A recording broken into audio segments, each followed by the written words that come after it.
ఈ సమయాన్ని సద్వినియోగం చేసుకోవాలని కోరుతూ వారి యొక్క అనుభవాలు అవన్నీ కూడా మాకు తెలియపరచవలసిందిగా సభాముఖంగా కోరుతున్నా. ఇంకో మైక్ ఎదురా నాయన, ఇది ఎక్కడ దొరికావయ్యా బాబు? సరే,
శ్రీ మహాగణాధిపతయే నమః.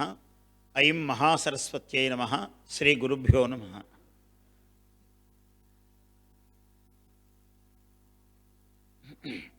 వైదేహీ సహితం సురద్రుమతలే హైమే మహామండపే మధ్యే పుష్పకమాసనే మణిమయే వీరాసనే సుస్థితం అగ్రే వాచయతి ప్రభంజనసుతే తత్వం మునిభ్యః పరం వ్యాఖ్యాంతం భరతాదిభిః పరివృతం రామం భజే శ్యామలం. ఈ శ్రీరామగాన సభ పక్షాన త్యాగరాజస్వామి వారి ఆరాధన సంగీత మహోత్సవాలు 56వ ఘట్టము. ఇన్ని సంవత్సరాల నుంచి అవిచ్ఛిన్నంగా ధారాపరంపరగా చేస్తూ వస్తున్నారు. చాలా సంతోషము. మహానుభావులు పురతః స్మరణీయులు కొనికి సత్యనారాయణరావు గారు మహాసంగీత నిధి. ఆయన ఎన్నో సారస్వత విషయాలు కూడా మాట్లాడుతూ ఉండేవారు నాతో. వారు అంత పెద్ద వయస్సులో ఓపికగా ఈ కార్యక్రమాలన్నీ చేస్తూ ఉండటము, ఆ వయస్సులో కూడా వారు పాడుతూ ఉండటము, అవన్నీ నాకు చాలా ఆకర్షణీయమైన అంశాలు ఆ రోజులలో. అలా వారు పిలవగా ఇక్కడికి వచ్చాను నేను.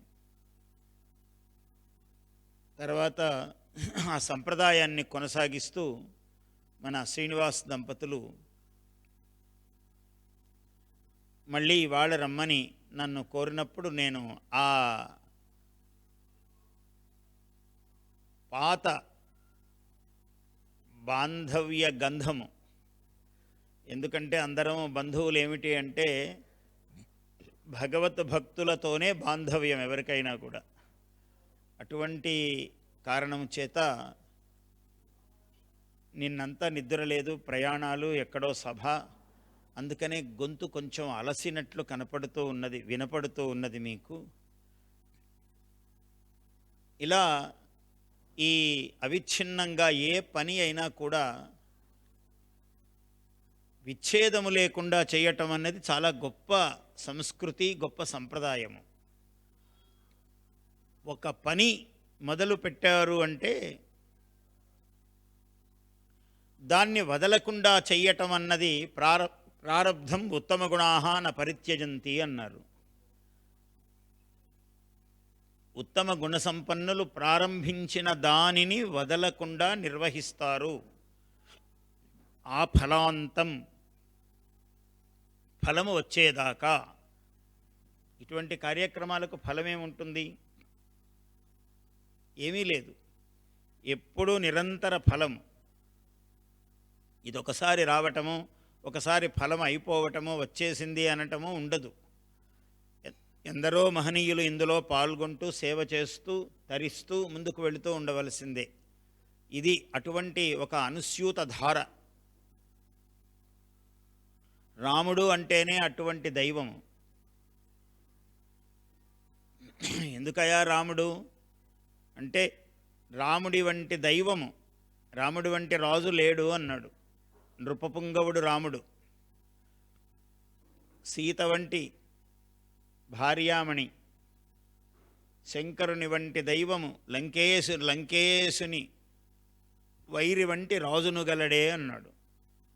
లంకేశుని వైరి రాముడు, శంకరుని వంటి దైవము, శీఘ్ర వరప్రదాత ఆశుతోష శివుడు. రాముడు గొప్పతనం ఏమిటంటే, మానవుడుగా పుట్టి ఒక ధర్మ చట్రము, ఆ చట్రము నుంచి ఇటు అటు వెళ్లకుండా అట్లా ఉంటూ ఎట్లా తరించాలి మానవుడు, మానవోత్తముడు మాధవోత్తముడు ఎట్లా కావాలి, అటువంటి వాడు శ్రీరామచంద్రుడు. అందుకనే ఆయన అవతారమే దానికోసం. అటువంటి శ్రీరామచంద్రుని పేరుతో గానసభ అని ఏర్పాటు చేసుకుని ఈ ఆలయములో ఎప్పటి నుంచో ఈ కార్యక్రమాలు నిర్వహిస్తూ, ఈ రామాలయము గొప్పది, ఇక్కడ అనుస్యూతంగా వస్తున్నటువంటి ఈ శ్రోతృ మండలి చాలా గొప్పది. ఇది మనకు ఆలయాలే మన సంస్కృతికి ఆధారాలు మొదటి నుంచి కూడా. ఆలయంలో హరికథలు జరగాలి, ఆలయంలో పురాణ ప్రవచనాలు జరగాలి, ఆలయంలో సంగీత సభలు జరగాలి. ఇలా అన్ని కళలు ఆలయాన్ని ఆధారము చేసుకుని మన భారతదేశంలో వెళ్ళి విరుస్తూ ఉంటాయి. అటువంటి సంస్కృతిని మనము కాపాడుకోవాలి. కొద్దిమందిమే కావచ్చు, ఆసక్తి గలవాళ్ళు కొద్దిమందే ఉంటారు. ఒక కార్యక్రమానికి దాతృత్వం వహించేవాళ్ళు వాళ్ళే ఉంటారు, ఇచ్చేవాడే ఇస్తుంటాడు.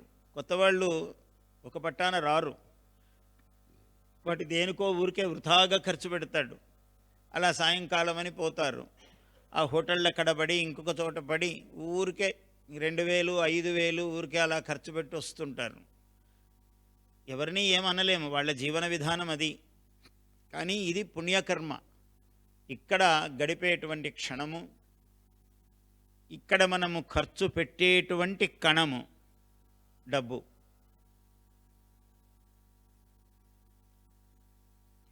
క్షణశ కనశ్చైవ విద్యాం అర్థంచ సాధయేత్, గృహీత ఇవ కేశేషు మృత్యునా ధర్మమాచరేత్ అన్నాడు. ధర్మశాస్త్రంలో ఏం చెప్తాడంటే, క్షణశ కణశ చైవ, ఈ క్షణం పోతే ఇంకేముంది అని విద్యా సాధన చేయాలి అన్నారు.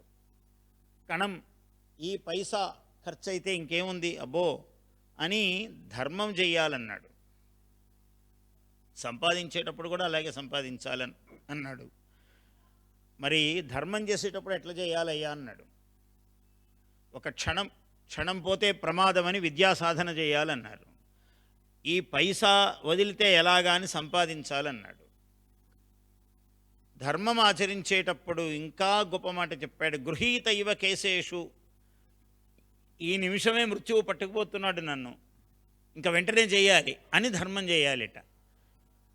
రేపు చేద్దాము, ఎల్లుండి చేద్దాము, ఓ బ్రాహ్మడికి దానం ఇవ్వాలి, నేను వచ్చే సంవత్సరం ప్రణాళిక చేసుకున్నానండి అంటే అట్లాంటి ప్రణాళికలు పనికిరావు, తక్షణమే చేయాలి. ఇంట్లో భార్యకు చెప్పటం ధర్మము, వెంటనే చెప్పాలి, ఎక్కువ సమయం తీసుకోరాదు వీటికి. అందువల్ల గృహీత ఇవ కేశేషు మృత్యునా ధర్మమాచరేత్ అన్నాడు. ఆ విధంగా మనము ధర్మ ప్రవృత్తితో ఉండేవాళ్ళు ఎప్పుడూ విరళంగానే ఉంటారు. తక్కువ సంఖ్యాకమైన జనావళియే ఉంటుంది. లోకము సామాన్యంగా వేరుగా ఉంటుంది. అందువల్ల లోక సామాన్యం అట్లా ఉంది కదా అని మనం అటు పరిగెత్తవద్దు. ఈ కొంచెము ఉన్నవాళ్ళు చాలా మూలము, బీజభూతములైనటువంటి జీవరాశులు ఇవన్నీ. మహాప్రళయం వచ్చినప్పుడు భగవంతుడు ఏం చేస్తాడట, కొందరిని బీజములుగా ఉంచుతాడు.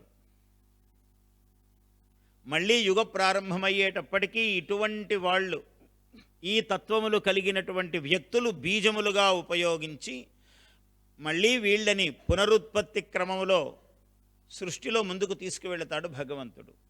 మనము అటువంటి బీజభూతులైనటువంటి ప్రాణులు కావాలి. మనం బీజభూతులైనటువంటి ప్రాణులము మనమైతే అది జన్మకు పరాకాష్ఠా స్థితి, పుణ్యానికి పరాకాష్ఠ. ఇంతకన్నా గొప్ప పుణ్యం ఉండదు. అందుకని హరినామస్తుతి సేయు కావ్యము, హరినామస్తుతి సేయు కావ్యము సువర్ణాంభోజ హంసావళి సురుచిభ్రాజితమైన మానస సరస్ఫూర్తిన్ వెలుంగొందు. శ్రీ హరినామస్తుతి లేని కావ్యము విచిత్ర అర్థాన్వితం వయ్యు శ్రీకరమై ఉండదు అయోగ్య దుర్మలినవత్ కాకోల గర్తాకృతిన్. పోతన గారు చాలా అద్భుతమైన మాట చెప్పాడు భాగవతంలో. హరినామస్తుతి చేసేటువంటి కావ్యము ఎలా ఉంటుందయ్యా అన్నాడు. కావ్యము అంటే మానవుడి జీవితం కూడా అలాగే. సువర్ణాంభోజ హంసావళి, బంగారు పద్మములు రాజహంసలతో, బంగారు రాజహంసలతో తులతూగేటువంటి మానస సరోవరము వలె వాళ్ళ జీవితం ఉంటుంది అన్నాడు.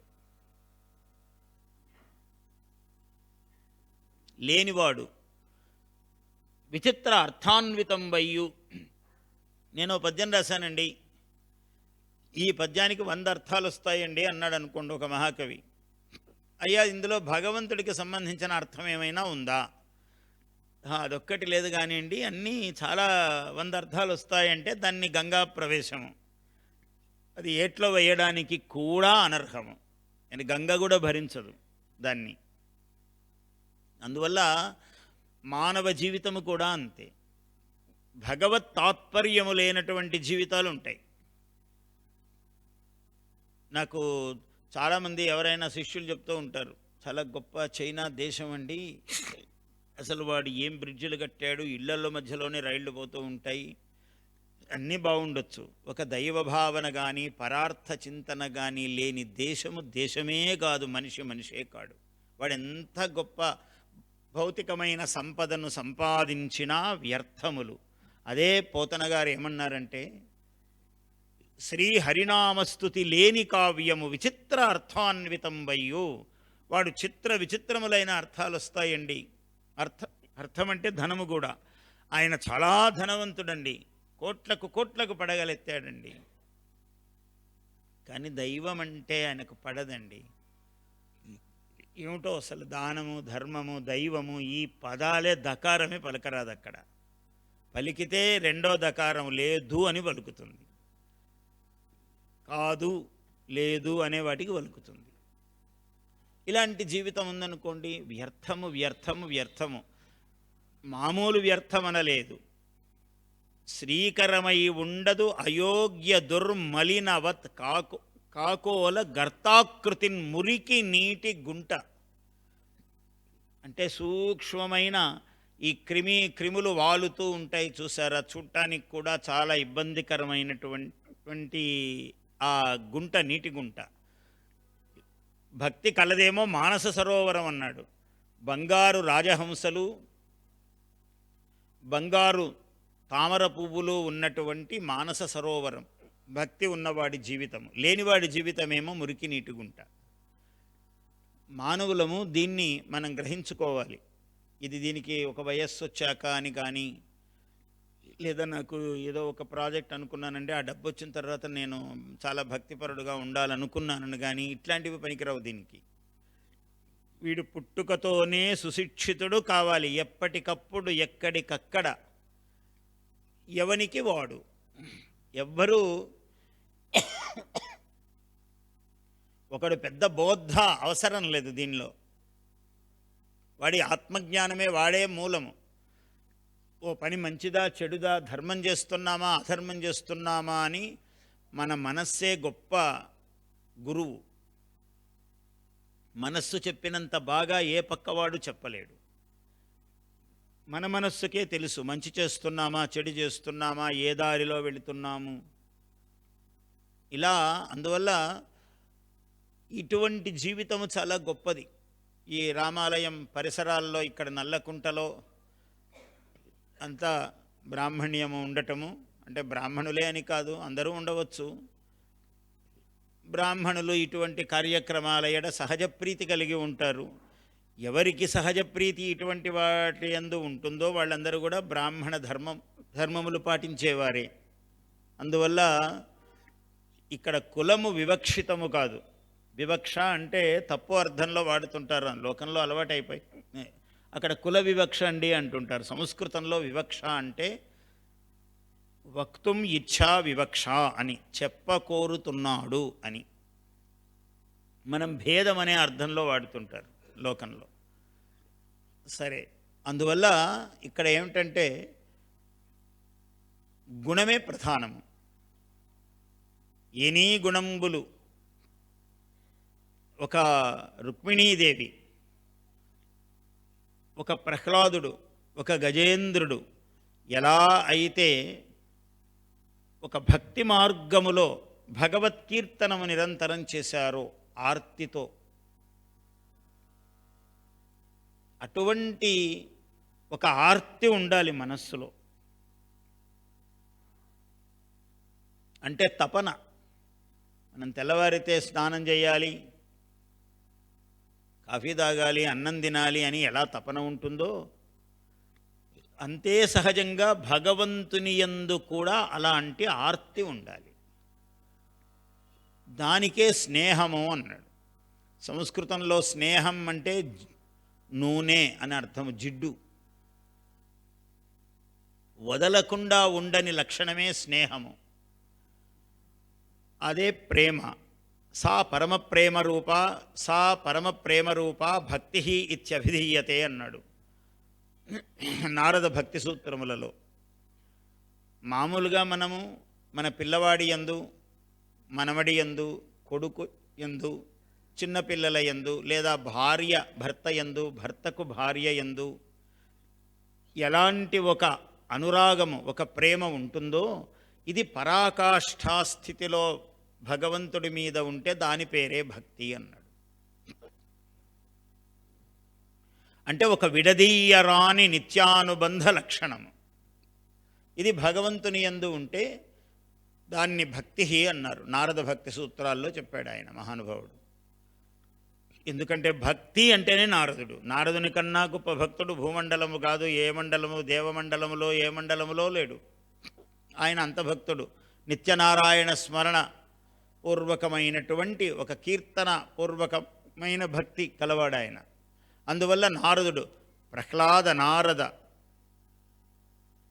పరాశర, వ్యాసాంబరీష, శుక, శౌనక, ఇట్లా చూడండి పేర్లు ఎలా వచ్చాయో. ప్రహ్లాదుడు ముందు చేరాడు, శ్లోకంలో పడుతుందని పెట్టలేదు. నారదని కూడా శ్లోకంలో పట్టించవచ్చు ముందు పేరు, కానీ ప్రహ్లాదుడు అంత భక్తుడై ఆయన కన్నా ముందు చేరాడు. అందువల్ల భక్తి అనేది ఎవరికి వాళ్ళు జీవితంలో భగవంతునితో పెనవేసుకునే ఒక దివ్య అనుబంధం. ఆ అనుబంధమును మనం సంరక్షించుకుంటూ, పెంచుకుంటూ మన పరిసరాలు, కుటుంబాలు, మనకు దాశరథి శతకం రావాలి నోటికి, మనకు రాదు, మన పిల్లలకు రాదు. ఎలా వస్తుంది? అంతా ఆంగ్లమయమైన చదువు అయిపోయింది. నేను ఎప్పుడు 2000 సంవత్సరములో అధికార భాషా సంఘం అధ్యక్షుడిగా ఉన్నాను. అప్పుడేం చెప్పానంటే, ఆంగ్ల పదము లేకుండా 5 నిమిషాలు మాట్లాడు అని ఒక నియమం పెట్టాను. 5 నిమిషాలు చాలా కష్టమైన పని. ఆ రోజుల్లో ఇబ్బంది పడేవాళ్ళు, కానీ ప్రయత్నం చేసేవాళ్ళు. నా తర్వాత వచ్చిన ఆయన 3 నిమిషాలు అన్నాడు. అసలు నిమిషాలే లేకుండా పోయాయి తెలుగుకు ఇప్పుడు. కారణం ఏమంటే, ఒక మాట మాట్లాడితే ఒక వాక్యము కూడా ఆంగ్ల పదము లేకుండా తెలుగు మాట్లాడే పరిస్థితి లేదు. మొదలు పెట్టినప్పటి నుంచి ఆంగ్ల పదాలే వేస్తుంటారు. వాళ్ళు తెలుగు మాట్లాడినామనే భ్రమలో ఉంటున్నాము. అలా అయిపోయింది. ఇంగ్లీషును కాటుకగా దిద్దుకోగాని ఒళ్ళంతా పూసుకోకు నల్లబడతావు. ఇంగ్లీషును కాటుకలాగా దిద్దుకోవాలి, రుద్దుకోరాదు. రుద్దుకోవడానికి దిద్దుకోవడానికి ఎంత తేడా ఉంది చూడండి. తల్లులు కాటుక పెట్టుకుంటారు, శుభలక్షణం కాటుకలు. ఇప్పుడు ఆధునిక కాలంలో కాటుకలు పెట్టుకోవడం మానేశారు. కాటుక పెట్టుకుంటే ఏమిటో అది తక్కువదనం, పువ్వులు పెట్టుకుంటే తక్కువదనం, నూనె పూసుకుంటే తక్కువదనం, అన్నీ విరబోసుకోవడాలు, ఆసురీ లక్షణాలు మనలో ప్రబలిపోయాయి. దైవీ లక్షణాలు తరిగిపోతూ ఉన్నాయి. ఇది దైవీ సంపద. నా కేశేషు స్నేహ, తలకు నూనె లేకుండా ఉండరాదన్నాడు, ఎప్పుడు నూనె ఉండాలన్నాడు. నచ నయనయో అంజన కథ నవా వీటి వక్త్రే నచ కుచతటే చందన రస నచ అల్పోప్యాకల్ప. స్త్రీకి ఒక చిన్న ఆభరణమైన బంగారు ఆభరణాలు ఎప్పుడు ఉండాలిట. ఇది ఒకటి నచ్చుతుంది అందరికీ బాగా వెంటనే. నచ అల్పోప్యాకల్ప నైవ సువసనం. పట్టు చీరే కానివ్వండి, విప్పిన తర్వాత కట్టుకోరాదు. అలా అయితే చాలా ప్రమాదం గురువుగారు. బీరువా నిండా అవే పెట్టుంటాం. ఒకసారి కట్టుకొని మళ్ళీ అప్పుడు కట్టుకుందామని, పోయిన ఉగాదికి కట్టుకున్నాం మళ్ళీ ఉగాదికి కట్టుకోవాలని. అలా ఒక చీర ఎవరు కట్టుకోరులేండి, కొత్త చీరలు వస్తూనే ఉంటాయి. అసలు బీరువల్లో ఉన్న చీరలే కట్టరు. అన్ని పండుగలు వచ్చే అవకాశం లేదు. అన్ని రోజులు కూడా రోజులకు మించి చీరలు. 365 కదా రోజులు, ఎక్కువ ఇవ్వలేదు భగవంతుడు. చీరలేమో 500 1000 ఉండాలి. 1000 చీరలకు 1000 రోజులు ఎక్కడొస్తాయి? రోజుకు 3 కడితే కానీ కాదు. అట్లా మంచిదే, ఐశ్వర్యమే ఇదంతా. ఇక్కడ చెప్పవలసిన ఉద్దేశం ఏం చెప్తున్నానంటే, నచ కుచతటే చందన రస, చందనము ఉండాలి, పరిమళాన్వితంగా ఉండాలి మనిషి. ఎప్పుడు దుర్గంధం ఉంటే జ్యేష్ఠాదేవి వచ్చి కూర్చుంటుందట. తలకు నూనె లేకుండా వెంట్రుకలు విరబోసుకుంటే జ్యేష్ఠాదేవి వచ్చి కూర్చుంటుంది, పెద్దమ్మ. ఇవి నూనె ఉంటే మహాలక్ష్మీదేవి వచ్చి కూర్చుంటుంది. జలే లక్ష్మీ, స్థలే లక్ష్మీ, తైలే లక్ష్మీ. ఇదంతా దీపావళి నాడు చెప్తాం మనం. తైలములో మామూలుకు కూడా లక్ష్మీదేవి ఉన్నది. అలా నచ అల్పోప్యాకల్ప నైవ సువసనం ఫలం అధనగేహేషు సుదృశాం అన్నారు. అధనము అంటే ధనము ఉండే ఇళ్ళు ఎలా ఉంటాయంటే, సంధ్యా సమయానికే దీపం వెలగాలి. యదాదిత్యగతం తేజ, సాయంకాలమయ్యేటప్పటికీ సూర్యుడు తన తేజస్సును అగ్నియందు నిక్షేపణం చేస్తాడు. ఆయన లోకాలోకములు సంచరిస్తూ ఉంటాడు. ఆ సత్యేన రజసా వర్తమానో నివేశయన్ అమృతం మర్త్యంచ హిరణ్యయేన సవితారథేన దేవో యాతి భువనాని పశ్యన్ను. ఆయన సర్వభువనములు చూస్తూ ఉంటాడు.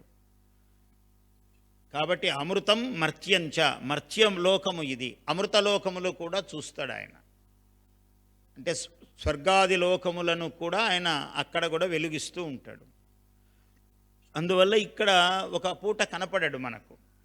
ఈ కనపడకపోయిన సమయంలో మనం ఎలాగా ఆ తేజస్సును ఎట్లా ధరించాలి అంటే దీపము అన్నాడు.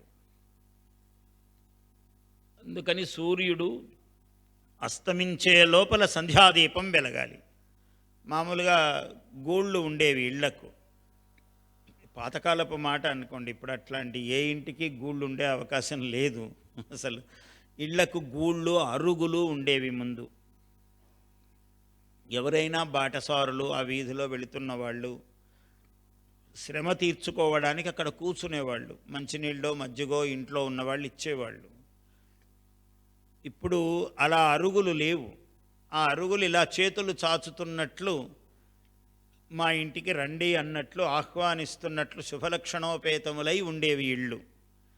అలా లేకుండా ప్రహరీ గోడలు వచ్చి మా ఇంటికి ఎందుకు వచ్చావు అన్నట్టు ప్రశ్నిస్తున్నట్లు ఉంటాయి. ప్రహరీ గోడలు ఎత్తుగా, ఇల్లు కనపడకుండా ముఖం చాటు చేసుకుని మా ఇంటికి వస్తావా నువ్వు, అంత నీకు పని లేదా మాకు పని లేదా అన్నట్టు అది అలా భావన కలుగుతుంది ఆ ప్రహరీ గోడను చూస్తే. అలా గూళ్ళుంటే గూట్లో దీపం నోట్లో కవళం అనేవాళ్ళు. అంటే చీకటి పడక ముందే ఆహారం తీసుకునేవారు. అక్కడ దీపం పెట్టగానే అన్నం తినేసి ఇంకా తక్కిన కార్యక్రమాలు పడుకోవటం ఇవన్నీ. ఇప్పుడు 12-1 గంటకు కూడా టీవీ చూస్తూ, టీవీలు ఎవరు చూడటం లేదులేండి, ఇప్పుడంతా సెల్ ఫోన్లే, నెట్టుకుంటూ పోతున్నాం ముందుకు, ఎక్కడికి పోతామో తెలియదు. అలా నెట్టుకుంటూ జీవితాన్ని ముందుకు పోతూ ఉన్నాం. ఇప్పుడు అవన్నీ చూస్తూ రాత్రి 12కు 1 గంటకు భోంచేస్తుంటారు. అసుర లక్షణం అన్నమాట. త్రియామ అన్నారు రాత్రిని, 3 యామములు విభజించారు రాత్రిని. పగలు కూడా అంతే, 6 నుంచి 10 వరకు ఒక యామము, ఇది మహాలక్ష్మీ సంచార సమయము. 10 నుంచి 2 వరకు మహాకాళీ సంచార సమయము. 2 నుంచి మళ్ళీ తెల్లవారి 6 వరకు సరస్వతి సంచార సమయం. కాలక్రమేణా ఆధునిక కాలంలో ఏమైందంటే సరిగ్గా ఖాళీ సంచార సమయంలోనే వీడు భోజనానికి 10 దాటితే తప్ప కూర్చోరు ఎవరు. అంటే కాళీదేవి సంచార సమయము భోజనానికి అది శుభలక్షణము కాదు. అంటే పాటింపదగిన వాళ్ళు కొంతమంది పాటించినా చాలు, జగత్తు నిలబడుతుంది. ఏమిటయ్యా ఇంత పెద్ద ఈ భువన భాండము, ఏ బ్రహ్మాండాలన్నీ ఉన్నాయన్నారు కదా, అనేక కోటి బ్రహ్మాండానాం ఏకతమే వ్యక్తావ్యక్త మహదహంకార పృథివ్యాపస్తేజో వాయురాకాశాద్యావరణై ఆవృతే అన్నాడు. అనేక కోటాను కోట్ల సూర్య ఇందు సూర్యమండలములు, చంద్రమండలములు, నక్షత్రమండలములు కోటాను కోట్లున్నాయన్నారు. ఈ మాట చెప్తే పెద్దగా నచ్చదు, గెలాక్సీస్ అని చెప్తే నచ్చుతుంది మనకు, అలా చెప్తుంటారు ఆధునిక భాషలో. ఇలా కోటాను కోట్లున్నాయని మన వాళ్ళు చాలా పాత మాట. ఎవరో ఒక ఆయన రాసినంత మాత్రాన వేదాల్లో అన్నీ ఉన్నాయిషా అంటే రాసిన వ్యక్తి చదువుకున్నాడా వేదం? ఆయనకు వేదం రాదు, ఏమీ రాదు, ఏదో కవి అని నోటికొచ్చినట్టు చెప్పరాదు. భారతీయ ధర్మము, తత్వము, సత్యము తెలిసి చెప్పాలి కవి అయినవాడు. అంతా కవులముగామా అంతింతో అల్లగలేమా అని నోటికొచ్చినట్టు ఏవో ప్రతిదీ కవిత్వమే. సాయంకాలం అని అనరాదు, అంత మంచి పదం వాడరు. మళ్ళీ సాయంత్రం అనాలి. సాయంత్రం 6 గంటలయ్యింది, వీధి దీపాలు వెలిగాయి. సాయంత్రం 6 అయింది, వీధి ఏం పూనకమా? ఎందుకు చెప్పిందే చెప్పడం? సాయంత్రం 6 అయింది, వీధి దీపాలు వెలిగాయి. మన మున్సిపాలిటీ వాళ్ళ దయ వల్ల సాయంత్రం 4కు వెలగొచ్చు, మధ్యాహ్నం కూడా వెలుగుతూ ఉండవచ్చు. వాళ్ళు దాన్ని ఆఫ్ చేయడం మర్చిపోయారు అని అంటే జరుగుతూ ఉంటుంది. అట్లా దాని కవిత్వం చదువుతూ ఉంటారు. 6 అయింది, వీధి దీపాలు వెలిగాయి అని. మామూలుగా ఆధునిక కవిత్వాలు ఊగి మైకు ముందు పూనకంలాగా చదువుతుంటారు. అంటే రెండోసారి చదివితే కానీ అర్థం కాని శ్రోతలున్నారని ఆయన భావన, చదివేవాడి భావన. అందుకని నేను ఎక్కడైనా ఈ త్యాగరాజ గాన సభ, రవీంద్ర భారతి, ఇక్కడున్న సౌకర్యాలు, ఇది ఆలయం కాబట్టి ఇక్కడి మర్యాదలు వేరు. మామూలుగా అక్కడ సభల కవి సమ్మేళనాలకని నన్ను పిలవరు, ముందే భయపడుతుంటారు. సామాన్యంగా నేను కూడా వెళ్ళను. ఎందుకు అప్రియం మాట్లాడవలసి వస్తే ఎందుకు వచ్చిన సమస్య మనకు, వెళ్ళకుంటేనే దూరాదేవ నమస్కృతి, దూరం నుంచి నమస్కారం పెడితే మంచిది కదా అని వెళ్ళను సామాన్యముగా. వాడు కవిత్వం అనే భ్రాంతితో చదువుతుంటాడు. మనకేదో అర్థం కాలేదని మళ్ళీ ఊగి 2 సార్లు 3 సార్లు చదివి అవసరమైతే వ్యాఖ్యానం కూడా చెప్తాడు. ఎందుకు నాయన అటువంటి కవిత్వము? నా అకవిత్వం అధర్మాయ మృతయే దండనాయవా కుకవిత్వం పునఃసాక్షాన్ మృతిమాహుర్మనీషిణ అన్నాడు అలంకార శాస్త్రంలో. నాయన నువ్వు కవిత్వం రాయకపోతే ఏమి ధర్మలోపం చేసినట్టు కాదు, ఇదేం పెద్ద మరణశిక్ష, అంత పెద్ద నేరము కాదు కవిత్వం రాయకపోవడము. కానీ కవిత్వం అనుకుని నువ్వు రాస్తే మాత్రం పెద్ద దండన శిక్ష నాయన, అది మాత్రము అన్నట్టు ధర్మశాస్త్రంలో చెప్పాడు. అలా కవిత్వాలు వింటూ ఉంటాం మనం. ఈ రవీంద్ర భారతి, త్యాగరాజ గాన సభ పెడితే అన్ని ద్వారాలే పెట్టుంటారు. ఎందుకు పెట్టారా అని నేను ఒకరోజు ఆలోచించా.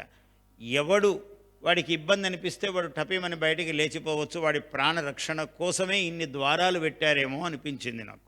నేను చెప్తుంటాను అప్పుడప్పుడు సభల్లో కూడా, ఇందుకే ఇన్ని ద్వారాలు పెట్టారని. అట్లా మానవ జీవితము యాంత్రికమైనటువంటి స్థితికి చేరుకుంది. ఎవరో విరళంగా మిగిలాము ఇట్లాంటి వాళ్ళము. మనల్ని మనం సంరక్షించుకోవాలి జాగ్రత్తగా. ఎందుకు మనకు పద్యం రావాలి? కవిత్వం ఎట్లుంటుందో నీకు తెలియాలి.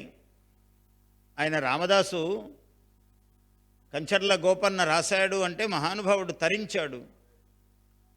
భండన భీముడార్త జనబాంధవుడు జ్వల బాణతూణ కోదండ కళ ప్రచండ భుజతాండవ కీర్తికి రామమూర్తికిన్ రెండవ సాటి దైవమిక లేదను చున్గడ కట్టి భేరికా దండద దండ దండ నినదమ్ములు అజాండము నిండమత్త వేదండము నెక్కి చాటెదను దాశరథి కరుణాపయోనిధి. ఏం పద్యం అండి! శరీరం ఇట్లా పులకలెత్తుతుంది. అగణిత సత్యభాష శరణాగత పోష దయాల సజ్జరీ విగత సమస్త దోష పృథివీసురతోష త్రిలోకపోత కృద్గగనధునీ మరంద పదకంజ విశేష మణిప్రభాధగద్ధగిత విభూష భద్రగిరిదాశరథి కరుణాపయోనిధి. ఏమి అంత్యప్రాసలు! ఒక్క దాశరథి శతకమే కాదు, ఒక కాళహస్తీశ్వర శతకం ఏది తీసుకోండి. ఇవి మన నోటికి రావటం వల్ల ఏమిటంటే మన నాడీ మండలము కదులుతుంది. మన పిల్లలు 6 వారాలు వాడండి అని ఆ క్రీములు ఈ క్రీములు 6 వారాలు ప్రతి ఒక్కరూ వాడితే వాడి వ్యాపారం అప్పటికే ఆకాశం హర్మ్యాలు నిర్మించి వాడు సంపాదించవలసినంత సంపాదిస్తాడు. మళ్ళీ కొనుక్కున్నా పర్వాలేదు, అందుకని 6 వారాలని పెట్టాడు. ఏదైనా 6 వారాలు వాడండి అని ప్రకటిస్తుంటాడు. 6 వారాల్లో వీళ్ళ దగ్గర ఉన్నది ఊడుతుంది, వాడికి కావలసినంత పెరుగుతుంది. అందువల్ల 6 వారాల్లో ఏం మార్పులు వచ్చేది లేదు. ముఖం మీద ఇంకేమైనా లేని ఇబ్బందులు రావటం తప్ప క్రీములతో అయ్యేదేమీ లేదు. కానీ వేటితో అవుతుంది? ఒక తెలుగు పద్యము చదివితే మాత్రము ముఖ వికాసం ఏర్పడుతుంది. నీకు ఒక కాంతి ఏర్పడుతుంది ముఖమండలములో, ఒక అనిర్వచనీయమైనటువంటి శోభ ఏర్పడుతుంది. ఎట్లొస్తుంది ఆ శోభ అంటే ప్రతి అణువు శరీరములో కదులుతుంది పద్యం చదవటం వల్ల. శరీరము మొత్తం నాడీమండలము శుద్ధమవుతుంది. ఈ పద్యం చూడండి ఎలా ఉన్నాయి ఈ పద్యాలు. నా అవధాన సరస్వతీ పీఠం యూట్యూబ్ ఛానల్లో అన్నీ చెప్తుంటాను నేను. చూడండి ఎన్ని పద్యాలు ఎన్ని స్తోత్రాలు పెడతాను నేను. కారణం పూర్వకాలం అమ్మగారులు, ఇప్పుడు కూడా మీరు చేస్తుండొచ్చు, పెద్దవాళ్ళు మిమ్మల్ని నేను తప్పుపట్టను. లేని వాళ్ళ గురించి మాత్రమే నేను చెప్తున్నాను, అలా లేని వాళ్ళను. ఎందుకంటే మీరు వంట చేస్తున్నప్పుడు లలితా సహస్రం చెప్పుకొని వంట చేసేవాళ్ళు పూర్వము, అష్టోత్తరము. ఆ మహిమ సామాన్యము కాదు. మీరు చేసే వంట చిరాయుర్దాయమును ప్రసాదిస్తుంది, అఖండమైన ఆరోగ్యమును ప్రసాదిస్తుంది. ఎప్పుడైతే మీరు ఆ లలితా చెప్పుతూ చేస్తారో విష్ణు సహస్రనామం ఇది అదిని భేదము లేదు. ఏదైనా ఒక భగవన్నామము చెప్పుతూ మీరు చేసేటువంటి వంట ఏదైతే ఉన్నదో గృహిణీ గృహముచ్యతే. ఊరికే ఆధునికంగా తెలియకుండా పిచ్చి మాటలు మాట్లాడుకుంటున్నారు. ఏదో వంటిళ్లకు పరిమితులు. వంటిల్లే అసలు జన్మకంతా మూలము వంటిల్లు. మొత్తం ప్రాణిజాలముకంతా వాడి జీవన వైభవానికి మూల కారణము వంటిల్లు. వాడు యద్ ఆహార తద్ విచార. ఆ అన్నపూర్ణ తల్లి, అన్నం పెట్టే తల్లి యొక్క అనుగ్రహం మీదే ఇంట్లో ఉన్న 10 మంది జీవితం ఆధారపడి ఉంది. ఆమె సర్వాధారము. వంటిల్లు అంటే చిన్నది కాదు, అది చాలా గొప్పది. ఎందుకంటే ఆదిభిక్షువు మహానుభావుడు, ఆయనకు సైతము బంగారు గరిటతో వడ్డించిన తల్లి అన్నపూర్ణ. ఒకసారి నాకు సమస్య ఇచ్చారు అవధానంలో. పెండ్లియాడి రాజు బిచ్చమెత్తే అని. ఆయన పెళ్లి చేసుకున్నాడట. ఆ మహాతల్లి అడుగు పెట్టగానే ఇంకా అప్పటి నుంచి బిచ్చమెత్తటం మొదలుపెట్టాడండి అన్నారు. సరే, నాకు అట్లా కనపడుతుందా, అట్లా వినపడుతుందా? అట్లా చెప్పేవాడు చెప్పొచ్చు, కానీ నాకు వేరే దర్శనం అవుతుంది. అమ్మవారి అనుగ్రహం వేరు. ఆ మాట అనగానే నాకు కైలాసంలో పార్వతీ పరమేశ్వరులు దర్శనం ఇచ్చారు. నా యూట్యూబ్లో ఉంటుంది చూడండి. అంటే ఇట్లా ఏదో ఎప్పుడో మాట్లాడింది కాదు, ఆ చెప్తున్నప్పుడు ఇట్లా అడగగానే అట్లా చెప్పాను నేను. పెండ్లియాడి రాజు బిచ్చమెత్తే అనగానే అన్నపూర్ణవైన నిన్ను పెండ్లాడి తిన్. కైలాసంలో కూర్చున్నారు నువ్వేమో అన్నపూర్ణవమ్మా, అన్నపూర్ణవైన నిన్ను పెండ్లాడితి. నేనేమో నిత్యభిక్షుకుణ్ణి చూడు, నువ్వేమో అన్నపూర్ణవు, నిత్య అన్నదాత్రివి నీవు, నేనేమో నిత్యభిక్షుకుణ్ణి. మన సంబంధం ఎంత గొప్పగా ఉంది చూడు అని అనుచు శివుడు మేలమాడియాడి పరాచికములు ఆడుతున్నాడు అమ్మవారితో స్వామి. వరుడు హరుడు కొసరే, నేను భిక్షుకుడు అని చెబితే విలువ లేదు. ఆయన పుట్టుకతోనే, పుట్టుక ఏముంది ఆయనకు, శివుడికి ఆయనకు పుట్టుక లేదు, ఇంకొకటి లేదు. ఎప్పుడు సదాశివుడు ఆయన, ఎప్పుడు ఉన్నాడు. ఒకప్పుడు లేడన్నది లేదు ఆయనకి. అందువల్ల ఆయన పునుక పాత్రలో తింటున్నాడు. భిక్షుకుడు ఎప్పుడూ ఆయన. నేను ఇప్పుడు కొత్తగా పెళ్ళి అయ్యాక భిక్షుకుడు కాలేదు కదా, మరి ఎలా అయ్యాడు చెప్పాలి. అక్కడ సమాధానము సరి అయిన మార్గంలో చెప్పాలి. అన్నపూర్ణవైన నిన్ను పెండ్లాడితిన్ అనుచు శివుడు మేలమాడియాడి. వరుడు హరుడు కొసరే వలపుల బిచ్చము పెండ్లియాడి రాజు బిచ్చమెత్తే. అంతకుముందు ఎత్తే బిచ్చము వేరు, పెళ్ళి అయ్యాక అమ్మవారి దగ్గర వలపుల బిచ్చం ఎత్తుతున్నాడు స్వామి. ఇది చాలా గొప్ప బిచ్చము. ఆమె పెట్టదగినది, ఈయన అడుగదగినది, అట్లాంటి బిచ్చం అది. ఆ వలపుల బిచ్చము అది అడగటం మొదలుపెట్టాడు. పెండ్లియాడి రాజు బిచ్చమెత్తి. ఆయన రాజు, అంతకన్నా రాజు ఎవరున్నారు ఇంకా ప్రపంచంలో? ఒక్కడే ఒక్కడు, సదాశివుడు. అలా మనము చెప్పే విషయము అది పరమేశ్వరి కృపాపాత్రము కావాలి. ఇటువంటి పద్య సంపద మనకు భారతదేశములోనే ఇంకో భాషలో లేదు ఇంత విస్తారముగా. కన్నడంలో పద్యాలు ఉన్నాయి, తమిళంలో అన్నీ ఉన్నాయి, ఏది లేదనడానికి లేదు. వాళ్ళు ఏదో లేదంటే ఒప్పుకోరు, మాకు అన్నీ ఉన్నాయంటారు. మంచిదే, సంతోషం. అట్లాంటి భాషాభిమానం కూడా గొప్పదే. ఇవాళ త్యాగరాజస్వామి బతికాడు మనకు. త్యాగరాజస్వామి బ్రతకటం అంటే పాటల రూపంగా మనకు ఆయన శాశ్వతుడయ్యాడు అంటే తమిళుల యొక్క అనుగ్రహమే.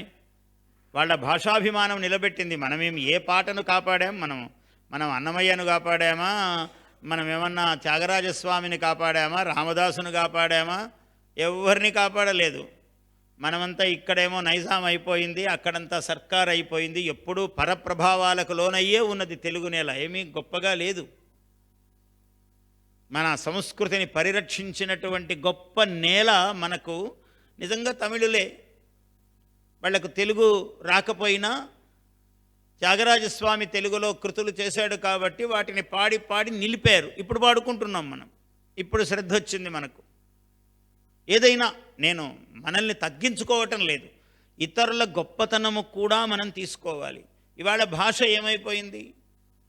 అందుకే అన్నాను నేను, ఇంగ్లీషును కాటుకగా దిద్దుకోగాని ఒళ్ళంతా పూసుకోకు నల్లబడతావు. ఇంగ్లీషును ఇంగువగా, అందరూ తల్లులు కూర్చున్నారు, ఇంగువ ఎలా కలపాలో మీకు తెలుసు. ఇంగ్లీషును ఇంగువగా కలుపుకోగాని ముద్ద కట్టి వేసుకోకు రుచి చెడుతుంది. ఇంగువ బాగుంటుంది కదా అని ఇంత ముద్ద వేస్తే వంట పాడైపోతుంది. ఎంత ఇంగువ అక్కడక్కడ ఘుమఘుమ ఎంత ఉండాలో అంత ఉండాలి. జీవితము, భాష కూడా అంతే. మామూలుగా ఇప్పుడు అన్నీ బఫే అని పెడుతుంటారు భోజనాలు. తప్పదనుకోండి, కొన్ని సౌకర్యాలను బట్టి, కాలగతిని బట్టి. అంటే నిలబడి తినటము. ఎప్పుడు బఫే అనగానే నాకు అవతల లో గుర్తొస్తుంటుంది. బఫే లో అయితేనే కదా నిలబడి తింటుంది, దానికి కూర్చోవటం అన్నది మర్యాద లేదు. మనం కూడా తత్తుల్యము కాబట్టి దాని పేరు అది పెట్టారు వాళ్ళు. ఔచిత్యం చాలా శోభిస్తుంది అక్కడ. సరే పెట్టుకుంటారు. మామూలుగా ఇళ్ళకి ఇప్పుడు అందరూ ఏమైపోయారు? లంచ్ చేశారా అండి, డిన్నర్ చేశారా? ఎవడు అన్నం తిన్నారా అండి అని అడగడు. భోజనం చేశారా అన్న పదం ఎప్పుడో మాయమైపోయింది. ఇంకా అన్నము పెట్టండి, పప్పు వేయండి, చారు వేయండి, కూర వేయండి, ఈ పదాలే పోయాయి. రైస్ పెడతారా అండి?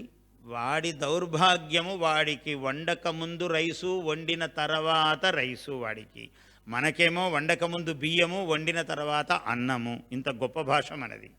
వాడికి ఇట్లయినా ఒకటే, అట్లయినా ఒకటే. అంటే వాడు ఏది సంస్కారపూర్ణంగా వండి తినటం అలవాటు లేని జాతి. దాన్ని మనం నెత్తిన పెట్టుకున్నాం ఆదర్శంగా. మన దురదృష్టం నెత్తికెక్కినట్లు. వాళ్ళని పెట్టుకుని వాడు వైట్ రైస్ పెడతారా దాంట్లో, ఇంకోటి ఎల్లో రైసు. ఏం దౌర్భాగ్యం అండి, వింటుంటే చెవులు ములుకులు గుచ్చుకుంటున్నట్లుంటుంది నాకైతే. ఎవరైనా కర్రీ వేస్తారా? ఏమి కర్రీ? కూర ఎంత హాయిగా ఉంది, కర్రీలో ఎంత కర్రెదనం ఉన్నది. ఏమవసరం కర్రీ? మాడిపోయిన దాన్ని కర్రీ అంటే సరిపోతుందేమో అనిపిస్తుంటుంది. అది బాగా పచ్చగా ఉంటే కర్రీ అనే అంత మాట అనాలనిపించదు. Curry, recipe. ఆడవాళ్ళందరూ రెసిపీ చెప్పండి. ఏమి రెసిపీ? పదార్థాలు అంటే ఏమైంది? హౌస్ వైఫు, ఇల్లాలు, గృహిణి అన్నీ మర్చిపోయారు. హౌసు వైఫు, ఆ దౌర్భాగ్యమైన అనువాదం. హౌసుకు వైఫుకు కుదరనే కుదరదు అక్కడ. ఇక్కడ ఇల్లాలు ఎంత బాగా కుదిరింది చూడండి. ఇల్లు, ఆలు, ఇల్లాలు కలిసిపోయాయి పదాలు. గృహిణి, గృహములోనే గృహిణి ఉంది. ఎంత బాగుంది పదము. ఆ హౌస్ వైఫ్ దేనికి దానికే విడగొట్టినట్టు పాలు పాలు, కాఫీ పొడి కాఫీ పొడి, చక్కెర చక్కెర ఉంటే తాగితే కాఫీ ఎట్లుంటుందో అట్లుంది అది ఆ మాట. అంటే ఎవరిని తప్పుపట్టాలి? మనల్ని మనమే తప్పుపట్టుకోవాలి. అంటే ఒక విపరీతమైన వ్యామోహానికి లోనైపోయాము. ఏమో అక్కడ ఉన్నదని, ఇక్కడ ఏమో మనకు లేదని. అసలు మనకున్నది ప్రపంచంలో ఏముంది? పరమ వైభవోపేతమైనటువంటి జన్మలు, భారతీయ జన్మలు. ఈ భూములు పరమ వైభవాస్పదములైనవి. మన దేవాలయాలు అష్టైశ్వర్య సంభరితములైనవి మన దేవాలయాలు. అందుకు కదా దోచుకోవడానికి వచ్చారు ఈ దేశంలోకి. ఇక్కడ పుట్టేటువంటి సుగంధ ద్రవ్యాలు మీకు ప్రపంచంలో ఎక్కడా దొరకవు. వాటి కోసం కదా మరి దండెత్తి వచ్చారు. వాడు 7 రోజులు 70 రోజులకో స్నానం చేసేవాడు రోజు ఏదో ఉండాలని ఫ్రాగ్రెన్స్ అని దానికి ఇంకొక భాషలో పేరు పెట్టుకుని ఇక్కడి పువ్వుల పరిమళాలను కదా వాడు తీసి వాడు అవన్నీ తయారు చేసుకుంటున్నాడు. స్నానం చేయకుండా వాడు ఎంత సెంటు పూసుకుంటే ఏమైంది? వాడి జన్మ వ్యర్థము కాదా? మనకేమి కర్మ? నిత్యము 3 స్నానములు చెప్పాడు మనకు. పోని 3 కాకుండా 2 అయినా చేస్తాం కదా, ఒక్కటైనా చేస్తాం కదా, గొప్పే. అంటే నిత్య స్నానము, స్నానమునకు ఎంత గొప్ప లక్షణము. ఈ దేశము యొక్క వైభవము స్నానము. ఈ దేశము యొక్క వైభవము స్నానము, దానము. ఈ దేశము యొక్క వైభవము వాక్కు, ధర్మము. ఇలా అన్నింటిలో పరివ్యాప్తమై ఉన్నది ఈ దేశంలో ధర్మము. ఒకచోట లేదు దాన్ని తీసేయడానికి. అసలు ప్రపంచంలో అట్లాంటి సన్నివేశం ఉందా అండి? మహాకుంభమేళా, మేళనం అన్నమాట అది సంస్కృతంలో. అది జరుగుతూ ఉంటే రోజుకు 1.5 కోటి మంది జనము రావటము, స్నానాలు చెయ్యటము, దేశాల నుంచి పరిగెత్తుకుంటూ వచ్చి ఏమి వైభవం అండి. మొత్తము భూమండలంలో ఇట్లాంటిది ఇంకొక్కటి దీనికి తుల్యము కాదు కదా. సగము, పాదము, 100, 1000 వంతు, 1,00,000 వంతు ఒక్కటుందా? దీనికి సమానము ఇందులో 1,00,000 వంతు ఇక్కడ ఉందండి అని ఇంకొక దేశంలో చెప్పండి ఇటువంటి ఘట్టము.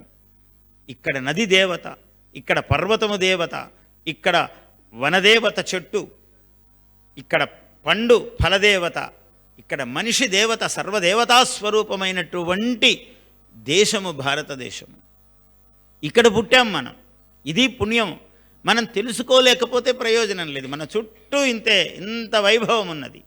దీన్ని గ్రహించి నిలుపుకోలేకపోతే ఎవరు నిలపాలి? ప్రశ్న ఎవరికి వాళ్ళే. నేనేం చేస్తున్నాను అనుకోవటమే. ఎవ్వరూ పక్కింటి వాళ్ళని చూసి మనమని దిద్దుకోవద్దు. ఎందుకంటే వాళ్ళు దిద్దుకున్న తర్వాత మనం దిద్దుకుందామంటే మొత్తం వేరే రకంగా రుద్దబడుతుందంతా కూడా. ప్రపంచం మారిపోతుంది. ఆ ప్రమాదమే ఇప్పుడు వచ్చింది. అందువల్ల మనమే ప్రమాణము. మనము ఎంత మనం పెద్దవాళ్ళమయ్యాము, మన పిల్లలు, మన మనవరాలు, మన మనమడు, మనదే బాధ్యత. అంత న్యూక్లియర్ ఫ్యామిలీస్ అనుకుంటూ ఆ పేరు పెట్టుకుని ఎంత కఠోరమైన మాట. అసలు అమ్మమ్మ, తాతయ్య, ప్రేమలు, అత్తయ్య ఇవన్నీ పోయాయి క్రమంగా. మేమిద్దరం మాకిద్దరనే దౌర్భాగ్యమైన ఒక నినాదం తెచ్చిపెట్టారు మన నెత్తిన. ఇదేదో గొప్ప వాక్యము, ఏదో మహావాక్యాల వంటి వాక్యమని ఆచరించాం మనం చాలా ఏళ్ళు అందులో పడి. ఇప్పుడు మహావాక్యాలు ఎంత గొప్పగా చెప్పారు. ఆ మహావాక్యాలను చూసి మనం ఆ వాక్యాలేమో అనుకున్నారు వీటన్నింటిని బట్టి. ఇట్లాంటివన్నీ నేర్పారు జాతిలో. ఇవన్నీ పిదప లక్షణాలు.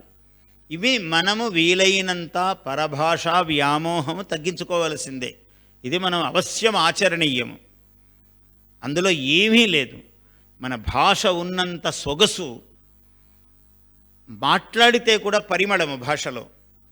సంస్కృతానికి సంస్కృతము తర్వాత అంత ప్రతిభా సంపన్నమైన, అంత విస్తృతమైన, అంత సుందరమైన భాష తెలుగు భాష. సంస్కృతము తర్వాత. చప్పట్లు కొట్టండి, మంచిదే. అంటే కొడితే మనం గుర్తిస్తున్నామని అర్థం దాని గొప్పతనం.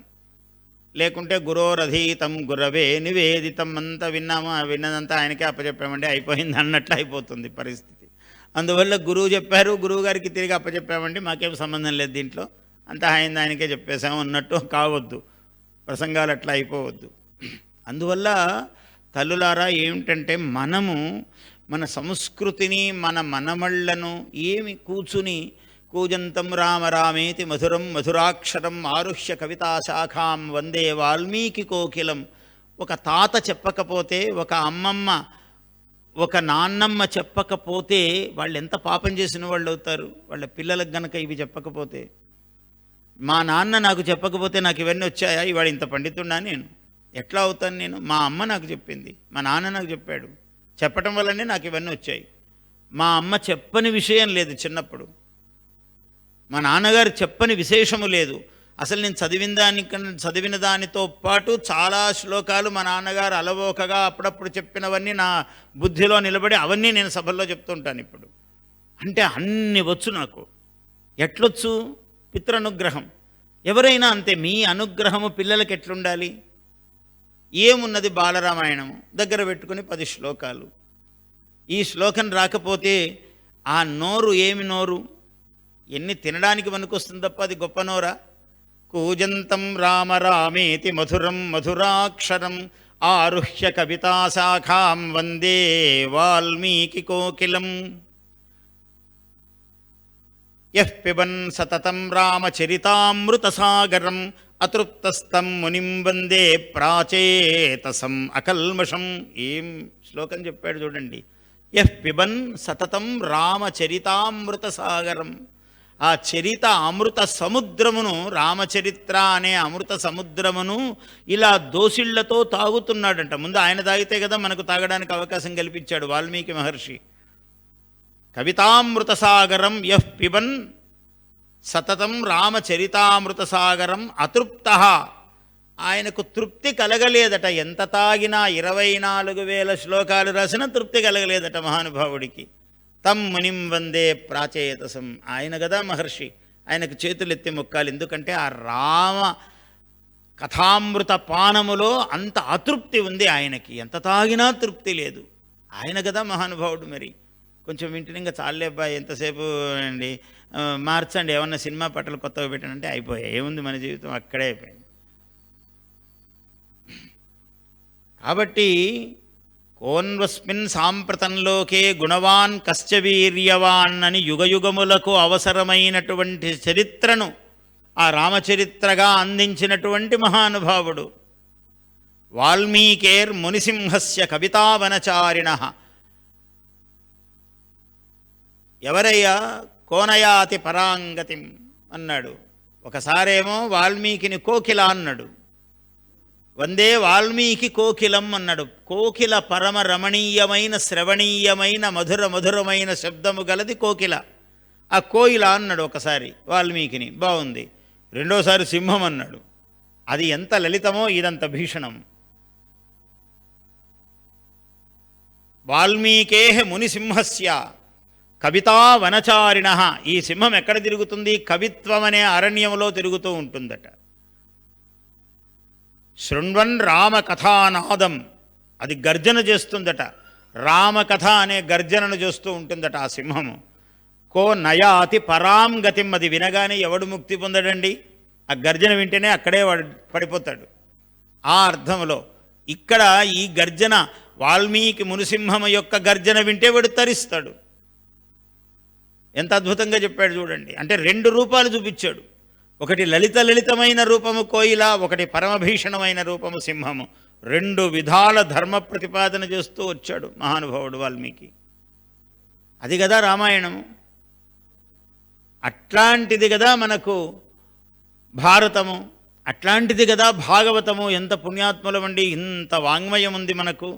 ఏ దేశములో అయినా ఉన్నదా? మన దేశ భాషలను తీసి ఏ పరదేశ భాషల్లోనైనా ఇంత వాంగ్మయం ఉన్నదా? ఇంత కల్పన ఉన్నదా? ఇంత సౌందర్యం ఉన్నదా? ఇంత భాషాశక్తి ఉందా? ఎడ్వర్డ్ 10, ఎడ్వర్డ్ 12, ఎడ్వర్డ్ 100, ఎడ్వర్డ్ 1000, వాడికి వర్డ్స్ లేవు. వాడు ఎడ్వర్డ్ అని పెట్టుకుంటూ నంబర్లు వేసుకుంటూ పోవాల్సిందే. భాష లేదు. ఒకరిని అనటం ఉద్దేశం కాదు, మనం ఎంత గొప్పతనంలో ఉన్నామో దీనివల్ల తెలుసుకోవాలి. అందుకని మనల్ని మనం రక్షించుకోవాలి. అపారమైన భాషా సంపద. ఒక పదానికి 1000 పదాలు సృష్టించవచ్చు మన భాషలో, ఆ సంస్కృతం ఆధారముగా. ఒక్క పదానికి తుల్యమైన పదాలు, సమానమైన పదాలు 1000 చెప్పచ్చు. ఏ భాషలో అన్నా సాధ్యమా? ఏ ప్రపంచ భాషకు సాధ్యం కాదు. అది ఒక్క సంస్కృతానికి సాధ్యం. సంస్కృతము తర్వాత తెలుగుకు సాధ్యం. అంత లలితమైన పదావళిని ఉపయోగించే భాష తెలుగు భాష. శృతిరమ్యమైన భాష తెలుగు భాష. చూడండి, తమిళులు వాళ్ళకి చాలా భాషాభిమానం, మనకన్నా కూడా. వాళ్ళని మెచ్చుకోవాలి ఈ విషయంలో. ఆ కావేరీ నదిలో భార్య యువతితో పాటు తెలుగు పాట పాడి అన్నాడు మహాకవి సుబ్రహ్మణ్య భారతి. ఎందుకయ్యా అరవం పాట పనికిరాదా అంటే ఆయనకు వినడానికి మళ్ళీ అరవం కష్టం అనిపించింది. తెలుగు పాట వింటేనే బాగుంటుంది అనిపించింది ఆయనకు ఆ సన్నివేశంలో. అంత మహాకవికి తెలుగు పాట కావాల్సి వచ్చింది. మరి మనం తెలుగు పాట వదులుకుంటే ఎట్లా? ఇక్కడ పుట్టిన వాళ్ళం. అందుకే అప్పయ్య దీక్షితులు సంస్కృతంలో చాలా గొప్ప ఆలంకారిక చక్రవర్తి. ఆయన తమిళుడు. ఆయన అప్పయ్య దీక్షితులు చాలా మహానుభావుడు. ఆయన గొప్ప ఆచార సంపన్నుడైన మహా ఆలంకారికుడు. ఆలంకారికుడు అంటే అలంకార శాస్త్రము, కవిత్వం ఎట్లుండాలి, భాష ఎట్లుండాలి, మానవ జీవితం ఎట్లుండాలని అభివర్ణనం చేసిన మహానుభావుడు ఆయన. ఆయన ఏమన్నాడు? ఆంధ్రత్వం ఆంధ్ర భాషాచ నా అల్పస్య తపసఫలం అన్నాడు. ఏదో కొద్దిపాటి తపస్సు చేస్తే ఆంధ్రుడు కానీ ఆంధ్ర భాష మాట్లాడడం కానీ రాదురా అన్నాడు. ఎంత గొప్ప మాట! తెలుగువాడుగా పుట్టడం అనేది, తెలుగు నేలలో పుట్టడము కానీ తెలుగు భాషను మాట్లాడటం కానీ కొద్దిపాటి తపస్సు చేస్తే అది లభించదు నాయన, చాలా తపస్సు చేయాలి దానికి అన్నాడు మన పక్కన ఉన్న తమిళనాడులో ఆయన. ఎంత ఆంధ్ర భాష మీద ఆయనకి, ఎందుకంటే త్రిలింగ దేశము ఇది. 3 లింగముల మహాలింగములు. ఈ 3 జన్మను తరింపజేసేటువంటి లింగములు. ఈ త్రిలింగ మధ్య దేశము తెలుగు అయింది. తెలుగదేలయన్న దేశంబు తెలుగు. రాజుగారు తెలుగులో కవిత్వం రాశారు, ఆముక్తమాల్యద రాశారు. ఆయన నిజంగా మాతృభాష తుళు, దానికి రాత లేదు తుళు భాషకు. ఆయనకు కన్నడము చాలా బాగా వచ్చు, కన్నడంలో కవిత్వం చెప్పగలవాడు. సంస్కృతం బాగా వచ్చు ఆయనకి తమిళము బాగా వచ్చు, తుళు వచ్చు. ఇన్ని భాషల్లో పండితుడు ఆయన. రాజు కదా, ప్రజలకు అవసరమైనవన్నీ అని మన ప్రభువులు ఏం చేస్తారు? అందరికీ వాళ్ళకు కావాల్సిన వీళ్ళకి కావాల్సినవన్నీ వాళ్ళ కోసం వీడు పడి వీధుల్లో తిరుగుతుంటారు. మరి రాజు ఒక అందమైన మాట చెప్పాడు, తెలుగులో రాశాడు. ఆముక్తమాల్యద, అది సంస్కృతము పేరే, అందంగా తెలుగులో రాశాడు. ఆయనకు శ్రీకాకుళాంధ్రదేవుడు ప్రత్యక్షమయ్యాడు. ఆ కృష్ణానది, కృష్ణా జిల్లాలో ఉన్న శ్రీకాకుళము అది ఆంధ్రదేవుడు. ఆయన దేవుడు ఎంత గొప్పవాడో చూడండి. ఆంధ్రదేవుడు ఆయనకెంత నచ్చిందో ఆంధ్రదేవుడు అని పేరు పెట్టుకున్నాడు ఆయన. ఏవి ఆంధ్రదేవుడు తమిళదేవుడు అని ఉంటారా? కానీ ఆయనకంత ఇష్టము. మహావిష్ణువు ఆయన. నేను మహావిష్ణువును అంటే చెల్లుతుంది కదా ఎక్కడైనా. కానీ ఆంధ్రదేవుడు అని పెట్టుకున్నాడు, అంత మంచి పేరు. ఆయన విజయయాత్ర చేస్తూ అక్కడ పడుకున్నాడు. ఆ రాత్రి పడుకుంటే శ్రీకాకుళాంధ్రదేవుడు కలలో కనిపించాడు కృష్ణరాయల వారికి. కృష్ణదేవరాయలకు కనిపించి, నీవు ఒక మహాకావ్యము మన్నామాంకితంబుగా, నా పేరుతో ఒక కావ్యము రాయవయ్యా నువ్వు అన్నాడు. అంటే మురిసిపోయాడు ఆ రాజు. మురిసిపోయి ఈ ఆముక్తమాల్యద అనే ఆ ముక్త అంటే ఆ సమంతాత్ ముక్తం బాగా ఇలా వేసుకుంది ఆమె, మహాభక్తురాలు ఆమె. దాని పేరు విష్ణు చిత్తీయము అని కూడా అన్నారు. విష్ణు చిత్తుడు. ఈమెమో గోదాదేవి, మహాభక్తురాలు. ఇట్లా మాల రోజు ఆమె వేసుకుంటుంది, చాలా చక్కగా మాల గట్టి వేసుకుంటుంది. తాను వేసుకుని అందంగా అలంకరించుకొని అంతా చూసుకొని అనుభవించి మళ్ళీ స్వామికి వేస్తుంది ఆమె భక్తి అంత గొప్పది. ఆమె భక్తిని స్వీకరించాడు స్వామి. ఆ ముక్త మాల్య, ఆ సమంతాత్ ముక్తం మాల్యం దదాతి ఇది ఆముక్త మాల్యద. అటువంటి మాల్యమును ఇస్తున్నది ఆమె రోజు. ఆమె భక్తి అంత గొప్పది. ఆ భక్తిని స్వీకరించాడు మహావిష్ణువు. అంత గొప్ప కావ్యం. దానిలో కొన్ని ఎలా ఉంటాయి, ఎంత బాగా రాశాడు ఆయన. అంత గొప్పగా రాసినవాడు ఈ మాట అన్నాడు, తెలుగదేలయన్న. నువ్వు తెలుగులో ఎందుకు రాసావయ్యా అని నన్ను ఎవరన్నా అడుగుతారేమో, నేను సమాధానం చెప్తున్నాను, నా ప్రజలకు చెప్పుకోవాలి కదా. తెలుగదేలయన్న దేశంబు తెలుగు, ఏను తెలుగు వల్ల భుండ తెలుగు కండ, తెలుగు కండ ఎల్ల నృపులు కొలువ ఎరుగవే బాసాడి, దేశ భాషలందు తెలుగు లెస్స. దేశ భాషలన్నింటిలో తెలుగు లెస్సయ్యా. దానిలాగా తమిళం ఉండదు, దానిలాగా కన్నడం ఉండదు, దానిలాగా తుళు ఉండదు. ఇవన్నీ చదివినవాడు ఆయన, వీటన్నీ బాగా తెలిసినవాడు ఆయన. అందుకని ఈ మాట అన్నాడు, దేశ భాషల్లో తెలుగు లెస్స అన్నాడు. ఈ ఇంత మాధుర్యం ఇంకో భాషకు రాదన్నాడు. అంత బాగా ఆ మహాకావ్యమును అంత తీర్చిదిద్దినటువంటి మహాకవి అయిన చక్రవర్తి ఆయన. అందువల్ల తెలుగు భాష ఇంత గొప్పది అన్నాడు. మనము భాషా సౌందర్యం ఎంత బాగుందండి. ఇప్పుడు కూడా చాలా మనకు వేరే రాష్ట్రం వాళ్ళు, దేశం వాళ్ళు తెలుగు భాషను ఎంత కీర్తిస్తుంటారో. కొన్ని చోట్ల తెలుగు ఒదిగినంత అందంగా ఇంకో భాష ఒదగదు అని వాళ్ళందరికీ తెలుసు, మనకే తెలీదు. మనకు ఎప్పుడు మలయే భిల్లపురంధ్రీభి చందనదుర్కాష్టం ఇంధనం కురుతే అన్నాడు. మలయ పర్వతం ఉంది, అందుకనే మలయ మారుతము అంటారు. మలయం అంటే దక్షిణం వైపు ఉండే పర్వతాలు. దక్షిణ వైపు గాలి మంచిది, ఎప్పుడు ఇంటికి దక్షిణము నుంచి గాలి రావాలి. ఆ దక్షిణానిలము అంటారు. మామూలుగా శృంగారములో కవులు వర్ణించేటప్పుడు భార్యాభర్తలు హాయిగా కూర్చున్నారంటే దక్షిణానిలము వీస్తుండగా అని రాస్తారు. అన్ని మర్యాదలు పోయాయి, ఏమీ తెలియవు ఇప్పుడు, ఏ అనిలం ఏదో అర్థం కాదు ఇప్పుడు. అలా దక్షిణానిలం అంటే మలయ పర్వతము మీద నుంచి వస్తుంది గాలి. మలయం ఏమిటంటే మలయశ్చందనాలయ, మొత్తము చందనపు చెట్లున్నాయి అక్కడ. అక్కడి నుంచి వీచే గాలి పరిమళాన్వితముగా ఉంటుంది, మందంగా ఉంటుంది. జంఝామారుతంలాగా ఇలా విసిరి కొట్టదు, నెమ్మదిగా వీస్తుంటుంది, హాయిగా ఉంటుంది. అందుకని దక్షిణానిలము అన్నారు, మలయానిలము అన్నారు. అలా మలయము కొండలో ఆ పర్వతం మీద ఆటవిక స్త్రీలు ఉంటారు. రోజు వంట చేయాలి ఆమె. అన్ని గంధపు చెట్లే ఉంటాయి చుట్టూ. గంధపు చెట్టు అంటే గంధపు చెక్క చాలా గౌరవము. ఏదైనా శ్రాద్ధాది కర్మలలో బ్రాహ్మణుడు భోక్తగా దొరక్కపోతే గంధపు చెక్కను పెట్టి నమస్కరించి తాంబూలం ఇచ్చి సత్కరిస్తారు. ఆ గంధపు చెక్కకు అంత గౌరవము, బ్రాహ్మణవత్ అన్నారు దాన్ని. కానీ ఆమె మరి ఆటవిక స్త్రీ అక్కడ ఉండి వంట చేసుకోవాలి రోజు. నేను గంధపు చెట్టు కదా ఎలాగనుకుంటే ఎట్లా అని ఆ గంధపు పుల్లని ఇలా మోకాలికి పెట్టి ఇలా విరిచిపోయేలో పెడుతుంటుంది రోజు ఆమె. అంటే గంధపు చెట్లు ఎక్కువ ఉండటం వల్ల ఆమెకు ఆ గౌరవం ఏర్పడింది దాని మీద, తప్పదు పాపం. అలా మనకు తెలుగు భాష మనదే కావటం వల్ల మనకు కొంచెం గౌరవం తక్కువ. తమిళులకు గౌరవము, కన్నడిగులకు గౌరవము, పంజాబ్ వాళ్ళకు గౌరవము మనకే తక్కువ. ఎందుకంటే ఈ కారణం చేత తెలుగు మనదే కదా అని మనకు ఒక ఆలోచన ఉంటుంది. దానివల్ల అంత పర్వాలేదు, ఎక్కడ పోతుంది, మనల్ని వదిలిపోతుందా అని. కానీ చాలా దూరం పోయింది ఇప్పటికే ఆమె. తెలుగు భాషామ తల్లి దూరం చేరుకుంది మనల నుంచి. ఎందుకంటే ఒక మాట మాట్లాడితే 10 ఇంగ్లీషు మాటలు ఎప్పుడైతే వస్తున్నాయో, ఉర్దూ మాటలు ఎప్పుడైతే చోటు చేసుకుంటున్నాయో, స్వస్వరూపమును కోల్పోతూ ఉన్నది ఆమె తెలుగు భాషా దేవి. అందువల్ల మనము మన భాషను మనం సంరక్షించుకోవాలి. ఒక సామెత చెబితే అర్థం కాదు. నేను చాలా ప్రసంగాల్లో అలా చెప్తూ ఉంటే ఇవి ఎవరికి అర్థం కావు మామయ్య అంటుంటాడు మా అల్లుడు, మా భరద్వాజ. ఇవి అర్థం కాదు మామయ్య, ఈరోజు ఇవన్నీ కూడా అర్థాలు చెప్పాలి మీరు అంటుంటాడు.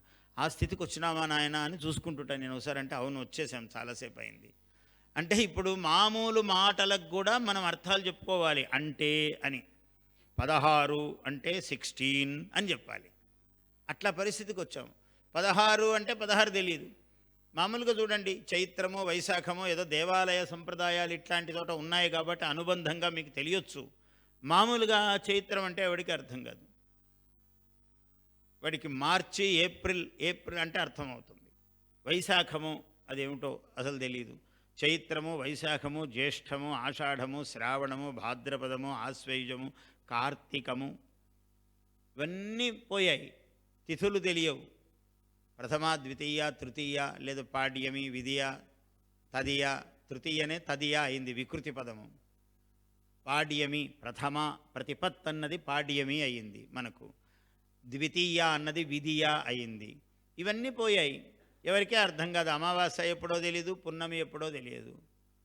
ఇప్పుడు ఈ మధ్య టీవీల్లో అందుకే అదే పనిగా ఇవే చెప్తూ ఉంటారు. చెప్పి చెప్పి చెప్పి వాడు ఇప్పుడు వస్తుంది షష్టగ్రహ కూటమి, వాడు ఏదో ప్రపంచం ఇట్లా ఉన్నట్టుండి ఇట్లే లోపలికి అంటే ఆ భయం చేత వింటారు. ఓహో అలా మునిగిపోతుందా. అందువల్ల ఇప్పుడు అట్లా చెప్పేవాళ్ళు ఎక్కువ తయారైనారు. అది కూడా నాకు అనిపిస్తుంది వాళ్ళు కూడా లోకోద్ధారకులే మహాత్ములు. ఎందుకంటే చెప్పి భయం చేతనైనా షష్టగ్రహ కూటమి 6 గ్రహాలు ఒక చోట కలుస్తున్నాయి అనేది తెలుస్తుంది కనీసం. భయం చేతనైనా వింటారు కదా. ఏదున్నా తప్పు లేదన్నాడు. భగవంతుని చేరటం గొప్ప అన్నాడు. కామోత్కంఠత గోపికల్ భయమునన్ కంసుండు వైరక్రియా సామగ్రిన్ శిశుపాల ముఖ్య నృపతుల్ సంబంధులై వృష్ణులున్ ప్రేమన్ మీరలు భక్తిని ఏము ఇదే చక్రిన్ గంటిమి ఎట్లైనన్ ఉద్దామధ్యాన గరిష్ఠులైన హరిచందన్ వత్సుధాత్రీశ్వర. శుకుడు పరీక్షిత్తుకు చెప్తున్నాడు భాగవతంలో. కామోత్కంఠత గోపికల్. కామము చెడ్డది, కానీ అది భగవంతుని యందు ఉందనుకోండి గొప్పదే. కాబట్టి గోపికలందరూ కృష్ణుని యందు కామముతో తరించారట. కామోత్కంఠత గోపికల్. భయము చెడ్డ గుణము. భయం అనేది ఉండరాదు మనిషికి. భయమునన్ కంసుండు. కంసుడు హరి హరి హరి అని ఇక్కడొస్తాడు అక్కడొస్తాడని నిరంతర స్మరణ చేశాడు భయం చేత. ఆయన తరించాడు. భయమునన్ కంసుండు వైరక్రియా సామగ్రిన్ శిశుపాల ముఖ్య నృపతుల్. శిశుపాలుడు, దంతభక్తుడు ఇట్లాంటి వాళ్ళందరూ కూడా ఎప్పుడు ద్వేషము. ఎక్కడ హరి ఎక్కడ హరి, నేను హరి సాధింతు హరిని గ్రసింతు హరి ప్రాణాంతంబునందింతు అని ఇట్లా ఎప్పుడు ఆయన్ని చంపుతాను, నేను ఇట్లా చేస్తాను అట్లా అని అంటూ ఎప్పుడు తలచారు. వాళ్ళు తరించారు. కంసుడు, దంతభక్తుడు మహాక్రూరులైనటువంటి వాళ్ళు ఆ హరి ద్వేషముతోనే తరించారు. వైరక్రియా సామగ్రిన్ శిశుపాల ముఖ్య నృపతుల్ సంబంధులై వృష్ణులున్. గొల్లవాళ్లకు ముక్తి ఇవ్వాలంట. ఏమిటయ్యా నీ అర్హత అంటే, మేము ఆ వీధిలో ఉన్నామండి, నా పేరు యాదవుడు, పోరాను స్వర్గానికి వెళ్ళిపో అన్నాడు. పంపించారు. ఎందుకంటే వాడు ఆ వీధిలో ఉన్నాడు, అంతే వాడి యోగ్యత అది. కృష్ణుడు తిరిగిన వీధిలో తిరిగాడు, ఆ ఊళ్ళో తిరిగాడు. ఇంకా వాడికి లేని యోగ్యత ఏముంది? వాడికి అన్ని యోగ్యతలు వచ్చేసాయి. కృష్ణ పరమాత్మ తిరిగిన చోట తిరిగాడు. ఆయన అడుగులు పెట్టిన చోట పొద్దున ఆయన నడిచాడు, మధ్యాహ్నం వీడు నడిచాడు, వాడు తరించాడు. కాబట్టి వైరక్రియా సామగ్రిన్ శిశుపాల ముఖ్య నృపతులు సంబంధులై వృష్ణులు. వృష్ణులు అంటే వృష్ణివంశము, యదువంశము. వృష్ణులను ప్రేమన్ మీరలు భక్తిని ఏము మేము అని చెప్తూ ఉన్నాడు ఆయన. శుకుడు చెప్తున్నాడు భక్తితో మేము, ప్రేమతో మీరు. ఎట్లయినన్ ఏ మార్గమైనా సరే ఆ మార్గం గొప్పదే. ఉద్దామధ్యాన గరిష్ఠులైన అంటే వాడికి ఒక తీవ్రమైన భావన ఉండాలి. అందరికీ అర్థం కావాలంటే సీరియస్నెస్ అంటారు. అది చెప్తే కానీ అర్థం కాదు. తీవ్రం అంటే ఎవరికి ఏం అర్థం కాదు. అందుకని దిగి చెప్తున్నాను, మళ్ళీ మారి చెప్తున్నా. సీరియస్నెస్. ఈ కాలంలో ఎవడికి సీరియస్నెస్ ఉండదు. ఏం రా అంటే చెల్తే అంటాడు. అట్లెందుకు రా అంటే చెల్తే అంటాడు. ఏదైనా చెల్తేవాడు అంటే వాడికి ఏ భావన, ఏది నిష్ట లేదు వాడికి దేని మీద. వాడు ఇట్లయినా సరే అట్లయినా సరే, వాడు ఎనుముల్లో దోలినా వెళ్ళిపోతాడు, ఎద్దుల్లో దోలినా వెళ్ళిపోతాడు. వాడు ఇట్లా వాడు మనిషి. అరే వీటిల్లో ఎట్లండి, నేను మనిషినండి అని అన్నాడు. వాడు ఎనుముల్లో దోలితే వాడు వెళ్ళిపోతుంటే వాడు నేను కూడా ఇందులో ఒకడిని అని. వరే నువ్వు ఎనుము కాదురా, నువ్వు మనిషివి అని ఎవడు చెప్పాలి వాడికి? అట్లా సీరియస్నెస్ లేదు మనుషులకు. వాడు ఎట్లయినా అట్లా పోతుంటాడు ఈ రోజుల్లో. ఏ పని మీద వాడికి నిష్ట లేదు. ఇక్కడ చూపిస్తుంటారు కూడా ఇట్లాంటివన్నీ. వాడు ఒక చోట అక్కడ కూర్చొని ఉంటే వీడు తిడుతుంటాడు వాడిని, ఆహాహా అని అంటుంటాడు వాడు. అంటే వాడికి తిట్టినా కూడా వాడికి అర్థం కాదు, వాడికి తిట్టినా ఏం కాదు, తిట్టుకో దానికి ఏముంది అని. అంటే వాడు ఏమన్నా పూసుకుంటుంటే కదా వంటికి, వాడు మహాయోగి అన్నమాట. అట్లా ఆ గుణము చేత ఆ నిమిషానికి అట్లా ప్రేమన్ మీరలు భక్తినేము ఇదే చక్రిన్ గంటిమి ఎట్లయినన్ ఉద్దామధ్యాన గరిష్ఠులైన, అంటే ఆ తీవ్ర భావన కలిగి ఉండటము చేత హరిచందన్ వచ్చు ధాత్రీశ్వర. శుకుల వారు చెప్పారు పరీక్షిత్తుకు, ఆ తీవ్రమైన భావన ఉండాలి. భగవంతుడు నాకు కావాలి, నాకు భగవంతుడు అందాలి, నావాడు భగవంతుడు, నేను ఆయన వాడును. సాముద్రోహి చ తరంగ నచ సాముద్రీన నచ తారంగీన సముద్ర. చాలా చమత్కారంగా చెప్పారు శంకరుల వారు. శంకర భగవత్పాదులు అన్నారు, స్వామి విష్ణు షట్పదీ స్తోత్రం అని చాలా అందమైన స్తోత్రం రాశాడు. ఆయన ఏది అందము కాదు, ఆయన రాస్తేనే అందము. శంకరుల వారు ఇలా రాశారంటే సర్వశిఖరం, అది అంత గొప్పది రాస్తారు ఆయన. ఆయన అన్నాడు, సాముద్రోహి తరంగ, స్వామి నేను నీకు చెందినవాణ్ణి అంటే మర్యాద, నువ్వు నావాడివి అంటే కొంచెం మర్యాద కాదు, నేను అలా అనలేను అన్నాడు. ఎంత అందంగా చెప్పాడంటే, అల సముద్రములోనిది అల, అలకు సంబంధించిందే సముద్రం అన్నాం అనుకోండి, తోకకు సంబంధించింది మొత్తం సింహము అంటే బాగుండదు. సింహానికి సంబంధించింది తోక, తోక చిన్నది, అల చిన్నది, సముద్రం పెద్దది. భగవంతుడు సముద్రుడు, నేను అలా అనాలి. కానీ నేను అలను కదా, నాకే నువ్వు చెందినవాడివి అని అంటే అలా అమర్యాద స్వామి. సాముద్రోహిచ తరంగ నా తరంగ సాముద్రీన అన్నాడు. నా తారంగీన సముద్ర, తరంగానికి సంబంధించిన సముద్రం కాదు అన్నాడు. అంత లలిత మర్యాద.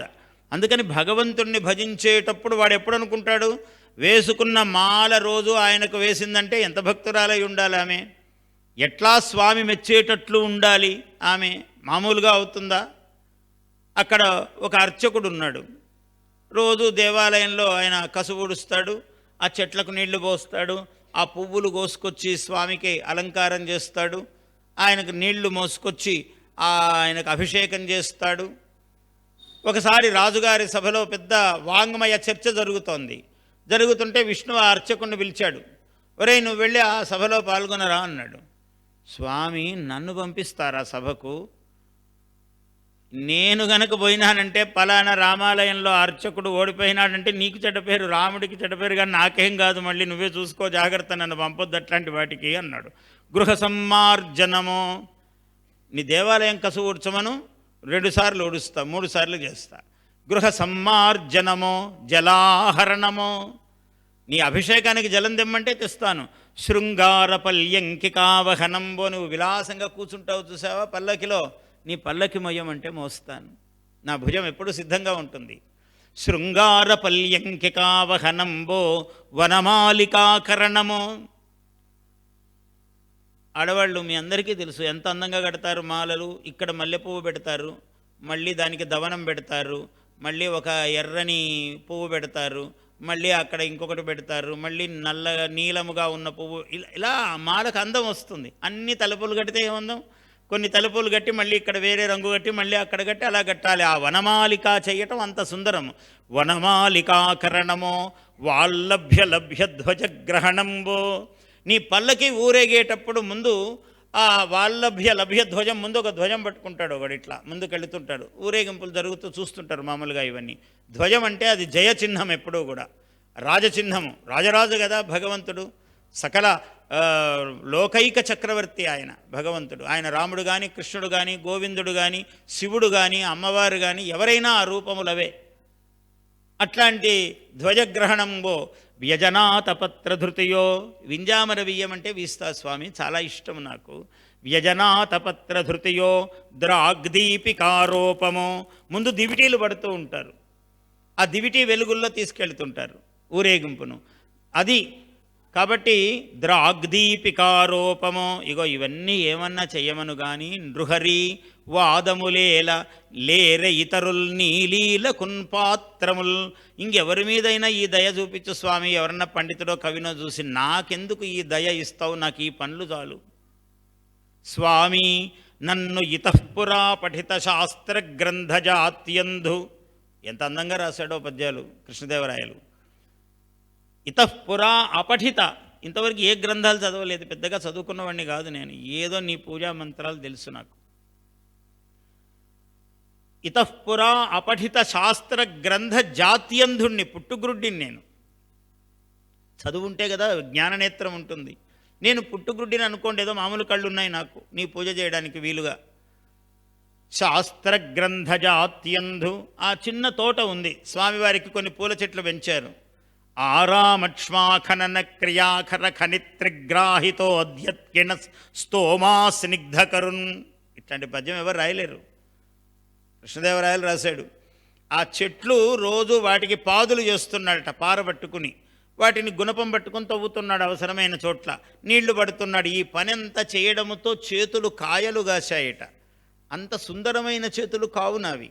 నీ చేతులు పద్మములు కోమలములైనవి, నా చేతులు కొంచెం మొరటుగా ఉన్నాయి స్వామి, ఎందుకంటే రోజు ఈ పనులు చేస్తాను నేను.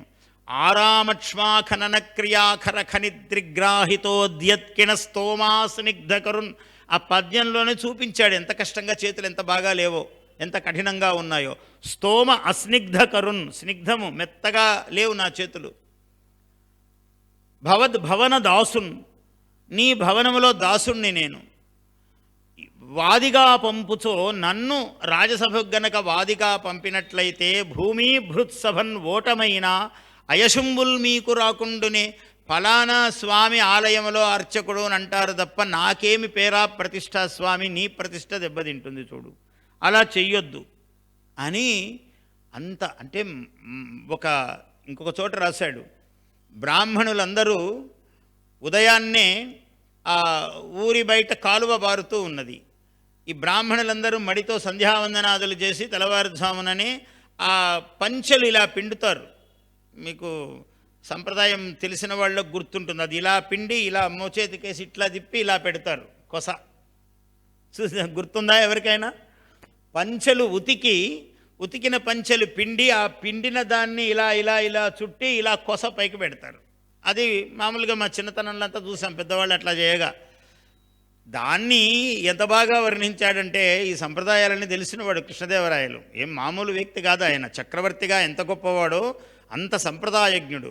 ఆయన రాశాడు, తలపుచ్చట బాతువుల్ కదలి కేదారంపు తీరంబులన్ అన్నాడు. తల పుచ్చట అంటే బాతు ఒకసారి ఇట్లా మొత్తం ఉన్న బాతు మెడ ఇలా తిప్పి లోపలికి పెడుతుండే అప్పుడప్పుడు పడుకున్నప్పుడు. బాతు దాని జీవలక్షణం గమనిస్తే తెలుస్తుంది.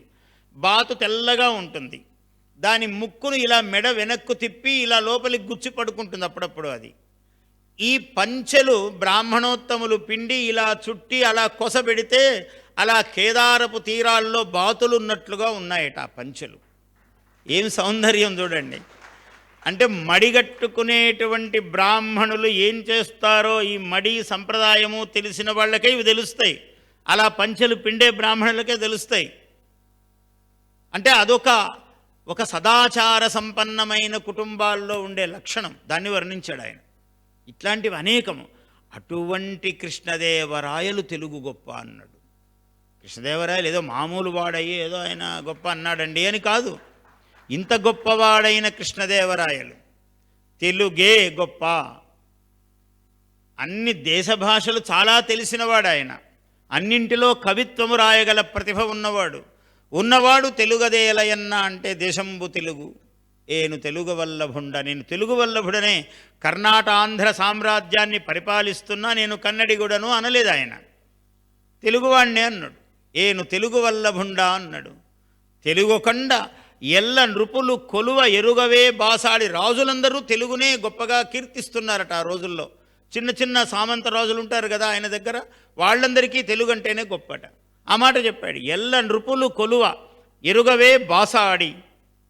మాట్లాడితే తెలుస్తుందయా నీకు తెలుగు గొప్పతనం, ఊరికే చెప్తే ఏమర్థమవుతుంది అన్నాడు.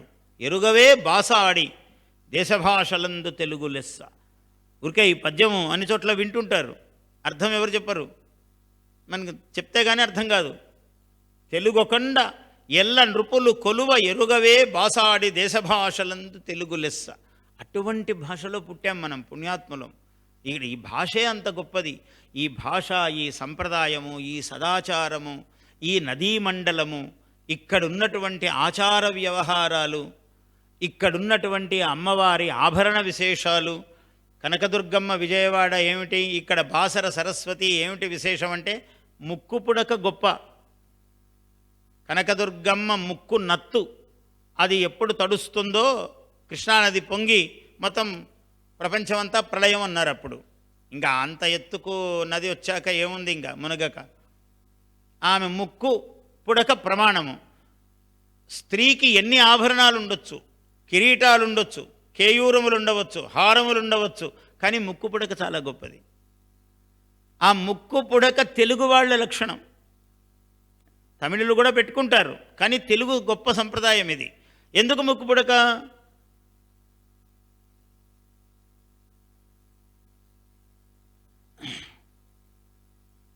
నాసారత్న అమ్మవారి నామాల్లో ఉన్నది. అంటే ఈ నాసారత్నము, ఈ ముక్కుకు ఇది ఉండటం వల్ల శ్వాసను క్రమబద్ధీకరిస్తుంది అన్నమాట. ఇది ప్రాణాయామ క్రియను ప్రతిబంధించి ఆ వ్యక్తి యొక్క ఆయుర్దాయమును పెంచుతుంది. అందుకు ముక్కుపుడక గొప్పది. ముక్కుపుడక ఏదో పెద్ద ఆభరణమని కాదు, అక్కడ ఆభరణము కూడా, కానీ దాని ప్రధాన ప్రయోజనము ఇక్కడ రవ్వ. అందులో ఏమిటి, వజ్రమే పెడతారు ముక్కుపుడకకు. ఏదో ముత్యము పెట్టుకోవచ్చు, కానీ రవ్వ పెట్టడమే ఇక్కడ గొప్పది. చిన్న మెరుస్తుంటే అక్కడ దాని గొప్పతనము, ముఖానికి సౌందర్యము, ఆయుర్దాయమును పెంచటము, ఇట్లా అనేక కారణాలు ఉన్నాయి దానికి. అంటే ఒక ఆభరణానికి కూడా ఇంత అర్థం ఉంది, ఒక ముగ్గు వేస్తే ఇంత అర్థం ఉంది. సరిగ్గా సంక్రాంతికి రథం ముగ్గు వేస్తారు. సూర్యనారాయణ స్వామి యొక్క రథం అది, రథం ముగ్గు అంటే. సూర్యదేవుని యొక్క ఇదే కదా మకర సంక్రాంతి. మకర రాశిలో సూర్యుడు ప్రవేశిస్తాడు. ఏముంది, ప్రతి నెల ఒక రాశిలో ప్రవేశిస్తాడు. అంతకుముందు తర్వాత ముందు ధనుస్సులో ప్రవేశించాడు, మళ్ళీ కుంభంలో ప్రవేశించాడు, ఇట్లా ఉంటుంది. కానీ మకరము నుంచి కర్కాటకము దాకా 6 నెలలు ఉత్తరము వైపుగా ప్రయాణం చేస్తాడు ఆయన. ఇది దేవతా కాలము. దక్షిణము వైపు ఆయన తిరిగేది రాక్షస కాలము, పితృవానము అదంతా. ఏ దేవయానా ఉత పితృయానా అన్నాడు వేదములో. కాబట్టి దేవయానమైన కాలము ఉత్తరాయణము. అందుకని మకర రాశిలో ప్రవేశానికి అంత ప్రాధాన్యం ఉన్నది. ఆ మకరములో సూర్యుడు ప్రవేశించటం అన్నది అంత ముఖ్యము. మళ్ళీ కర్కాటకము దాకా ఉత్తరాయణమే జరుగుతుంది. కర్కాటక సంక్రాంతి, సంక్రాంతి అంటే మార్పు, క్రాంతి అంటే క్రము, పాద విక్షేపే, అడుగులు ముందుకేస్తున్నాడు అని. మళ్ళీ కర్కాటకము నుంచి 6 నెలలు దక్షిణాయనములోకి వచ్చేస్తాడు. అందువల్ల ఈ ఒక ముగ్గు వేశామంటే అర్థం ఉంది, ఒక పూజ చేశాం, పువ్వు వేశామంటే అర్థం ఉంది. ఏ పువ్వు వేయాలో ఒక వివేకం ఉన్నది. ఏవి పడితే అన్ని పూలు ఇట్లా వేసి కనపడకుండా స్వామిని చేసుకోవడం కాదు పూజ. చాలా చక్కగా అలంకారం చేయటం ఉన్నది సొగసుగా. ఒక చీర గడితే అందము, ఒక పంచె గడితే అందము. పంచెలు కట్టుకోవటమే రావడం లేదు, అంత కుట్టినవి వేసుకుంటున్నారు, ప్యాంట్లలాగా తొడుక్కుంటున్నారు. పోనీ అదైనా గొప్ప సంగతే. అంటే ఎక్కడికక్కడికి తృప్తి పడదాం, ఏం చేస్తాం మరి. పంచనైనా అట్లా తొడుక్కునే స్థాయిలో అయినా పంచ కట్టుకోవాలనే కోరికైతే గొప్పదే కదా అప్పుడు కూడా. అని పంచ, చీరకట్టు, ఎన్ని రకాల చీరకట్లు. ప్రపంచములో అత్యంత సుందరమైనది చీరకట్టే గొప్పది నిర్ణయం చేశారు అందరూ మొత్తం ప్రపంచంలో. ఏ రకమైన బట్టలన్నా ఉండొచ్చు, కానీ తెలుగు వాళ్ళ పంచ కడితే వేరు, తెలుగు వాళ్ళు చీర కడితే వేరు. ఎవరిని తగ్గించటం కోసం కాదు, మన గొప్పతనం ఏదో ముందు మనకు తెలియాలి, తర్వాత తక్కిన వాళ్ళ గొప్పతనం కీర్తిద్దాం. ముందు మన సంగతే తెలియదంలే మనకు. పంచ ఇట్లా కట్టడం లేదు, అడ్డపంచ కట్టేస్తున్నారు. అది అరవ్ వాళ్ళు కట్టే కట్టు అడ్డపంచ, వాళ్లకు పూర్తి పంచ ఇలా కట్టడం రాదు. అలా కట్టేవాడు తెలుగువాడే. రైతులు, సామాన్యులు కూడా అలాంటి పంచలు కట్టేవాళ్ళు. ఇప్పుడు అందరూ పండితులే వదిలేశారు, రైతులేం కడతారు. అట్లా పంచ కట్టాలి, దాని గొప్పతనం అప్పుడే. అంటే ఇట్లా స్వస్థాన వేషభాషా సంతః అన్నాడు ఒక మహానుభావుడు, సంస్కృతంలో చెప్పాడు. స్వస్థానము, తాను ఉన్న స్థానం ఏమిటి, తానకు ఉన్న వేషమేమిటి, తనకున్న భాష ఏమిటి, ఇవి తెలిసి మసలిన వాడే వాడు సత్పురుషుడు, వాడు తెలుగువాడు అన్నాడు. ఎంత గొప్పగా చెప్పాడు. స్వస్థాన వేషభాషా సంతః అన్నారు. కాబట్టి స్వస్థానము, వేషము, భాష ఇవన్నీ ఉన్నవాడు తెలుగువాడు. వాటిని కాపాడుకోవలసిన వాడు తెలుగువాడు. అటువంటివి కాపాడుకోవలసినటువంటి అవసరము ఉన్నది తెలుగువాడికి. ప్రతి చిన్నది, ఇక్కడ ఏదో పెద్ద శాస్త్రీయ విషయము అవి చెప్పుకున్నాం, కానీ మామూలుగా నిత్య జీవనములో లోటా అనేవాళ్ళు, ఇప్పుడన్నీ గ్లాసులే అయిపోయాయి. లోటా చాలా మంచి పదం. స్థాళీ అనేవాళ్ళు ఇంకా పెద్దవాళ్ళు కొంచెం, ఆ స్థాళీలో అని అంటుండేవాళ్ళు. స్థాళ్యాం పక్వం, స్థాళీ పక్వం. అట్లా ఇళ్లల్లో కొంచెం సంస్కారం ఉన్న గృహాల్లో స్థాళీ అని వాడేవాళ్ళు పెద్దవాళ్ళందరూ. లోటా అనేవాళ్ళు నెక్స్ట్. ఇప్పుడు ఆ రెండు పోయి గ్లాస్ అనేది మిగిలింది మనకు. ఆ గ్లాసా ఈ గ్లాసా అర్థం కాదు, అన్నిటికీ అవే పదాలే.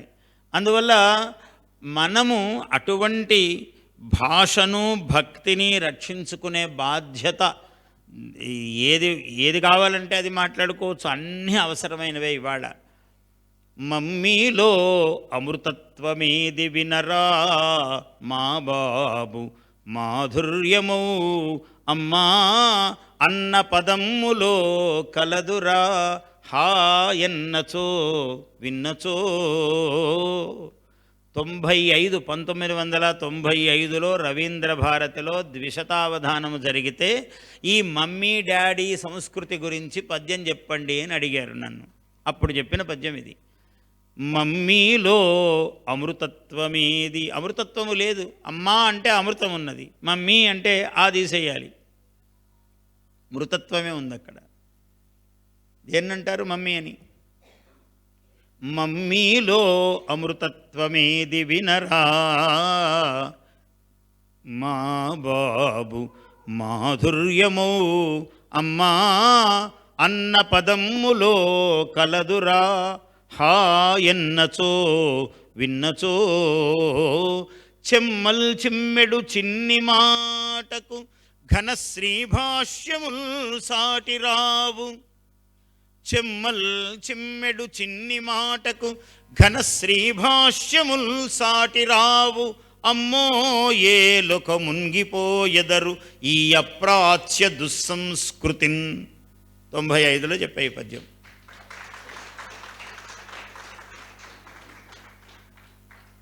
అట్లా అమ్మా ఇమ్ముగ చదువని నోరును అమ్మా అని పిలిచి అన్నమడుగని నోరున్, తమ్ముల పిలువని నోరును కుమ్మరి మనుద్రవ్వినట్టి గుంటర సుమతి. చిన్న మాటలో చెప్పాడు సుమతి శతకకారుడు. ఇమ్ముగ చదువని నోరును, ఎప్పుడు చదువుతూ ఉండాలి. అమ్మా అని పిలిచి అన్నమడుగని నోరున్, అదొక నోరా అన్నాడు. అమ్మా అన్నం పెట్టు అని అనాలి. అమ్మా అని పిలిచి అన్నమడుగని నోరున్, తమ్ముల పిలువని నోరును. కుటుంబ వ్యవస్థ ఉన్నది, తమ్ముళ్ళను నోరారా పిలవాలి అని చెప్పటంలో. తమ్ముల పిలువని నోరును కుమ్మరి మను ద్రవ్వినట్టి గుంటర సుమతి. కుమ్మరి మన్ను దీనికోసం చక్రం కోసం తవ్వినటువంటి ఆ గుంట ఉందే, మట్టి తవ్వింది, దానికి దీనికి పెద్ద తేడా లేదురా పద్యాలు చెప్పకపోతే అన్నాడు. ఇగో అమ్మ అని పిలవకపోతే, చదవకపోతే, తమ్ముళ్ళను పిలవకపోతే, అటువంటిది మనము మన భాష, మన సంస్కృతి, మన భక్తి, మన రామాయణము, మన రామాలయము, మన ప్రసంగము, ఇవి ప్రపంచములోనే చాలా గొప్పవి. ఇక్కడ ఎవరికైనా ఇబ్బంది ఏముండదు. అట్లా మనస్సు ఏమాత్రం కొంచెం ఇది అనిపిస్తే భగవద్ధ్యానము, ఈ సంస్కృతిలోనే గొప్పతనం ఉన్నది. భగవంతుని మీద మనస్సు పెట్టి ఏమోనండి రామకృష్ణ అనుకుంటూ హాయిగా నాకు అవన్నీ అంటారు వెంటనే. ఎంత గొప్ప సంస్కారం అది. అది ఈ దేశంలో, ఈ గాలిలో, ఈ నేలలో ఉన్నది. సాయంత్రం అయితే ఇట్లా కూర్చుంటారు హాయిగా. అమెరికాలో ఎవరికైనా ఇబ్బంది వస్తే వాడు ఒక $100 ఇచ్చి ఒక ఆయనకు వీడి బాధ చెప్తాడు. అరగంట అయిపోయాక టైం అయిపోయింది, నువ్వు ఇచ్చిన $100కు హాఫ్ అన్ అవర్ లేదు, ఇంకో 100 ఇస్తానండి, ఇంకో అరగంట వినంటే ఏం లేదు. వాడు వింటాడు, వీడు ఏడుస్తాడు అంతే. వీడి దుఃఖాన్ని వాడు వింటాడు, విన్నందుకు వాడు డబ్బులు కట్టాలి. అంటే వాడికి వేరే దారి లేదు. వాడికి దుఃఖం కలిగితే ఓదార్పు కలిగిన చోటొక్కటి లేదు మానవుడికి, ఈ దేశంలో ఉంది. ఎవడికి డబ్బులు ఇవ్వద్దు. నీకు ఇష్టమైతే హుండీలో రూపాయి వేస్తావు, అర్చకుడికి $1 వేస్తావు, లేకుంటే హాయిగా కూర్చోండి. దాంతో ఏమి ఎవడు పట్టించుకోడు, ఏ అర్చకుడు పట్టించుకోడు. హాయిగా కూర్చుంటే మీకు సమయానికి ప్రసాదం పెడతారు. రోజు వచ్చి ప్రసాదం తింటావేని అర్చకుడు అనుకోడు. అది ఈ దేశం యొక్క గొప్పతనం. రోజు వచ్చి కూర్చోండి, రోజు ప్రసాదం సమయానికి రండి, రోజు ప్రసాదం సమయానికి వస్తాడండి అని అయితే అర్చకుడు అనుకోడు, ఏ దేవాలయంలోనూ అనుకోడు. అది ఈ దేశంలో గొప్పతనం. వచ్చి కూర్చుంటే మీ మనస్సు ప్రశాంతంగా ఉంటుంది, ఎవరికి బాధ చెప్పుకునే అక్కర్లే. పరాత్పరుడి కన్నా బంధువు ఎవడున్నాడండి? ఆత్మబంధువు ఆయనే అందరికీ. ఈ సత్యము ప్రపంచానికి ప్రకటించిన దేశం ఇది. ఆత్మబంధువు నీకున్నాడు రా, ఎప్పుడూ ఒకడు నీ కోసం ఎదురు చూస్తూ ఉన్నాడు. అక్కడ శివుడు, రాముడు, అమ్మవారు, గణపతి, నువ్వు ఏ పేరన్న పెట్టుకో, అనంత నామధేయుడు ఆయన. అందుకని ఈ పేరు పెట్టుకుంటే నీకు ఒక తృప్తి మనస్సుకు. నిజం అది. నువ్వు ఆయనతో నీ బాధ పంచుకున్నావంటే మొత్తం తేలికపడిపోతావు. ఏం పర్వాలేదండి, ధైర్యంగా నాకు అన్నీ జరుగుతాయండి, నా ఆరోగ్యం బాగుంటుందండి, గట్టిగా నీకే ధైర్యం. ఎవరితో చెప్పుకున్నావంటే అమ్మవారితో చెప్పుకున్నావు. ఏం కావాలి అంతకన్నా? ఆదిశక్తి స్వరూపిణి అమ్మవారు ఉంది నీకు. అందువల్ల ఇట్లా మనము వీటన్నిటినీ కాపాడుకోవలసిన అవసరము చాలా ఉంది. 8:45 అవుతోంది. శ్రీనివాస్ గారు ముగించాలా, కొనసాగించాలా? సరే, ఒక 2 పద్యాలు చెప్పి మనం ఉపసంహార దిశగా వెళదాము. ప్రసంగము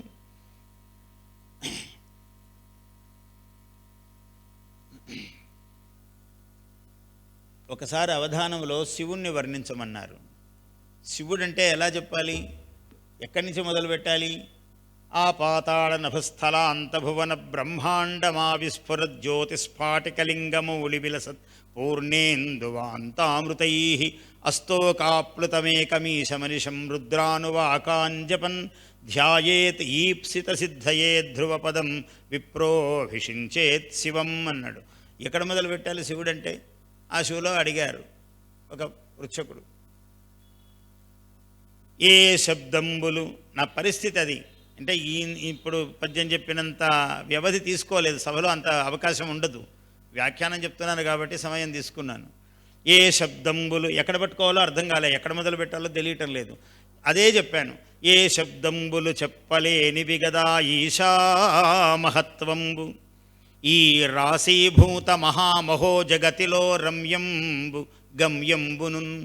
ఈ ప్రపంచానికంతా నువ్వే రమ్యము, నువ్వే గమ్యము, ప్రతి ప్రాణి నిన్నే చేరాలి.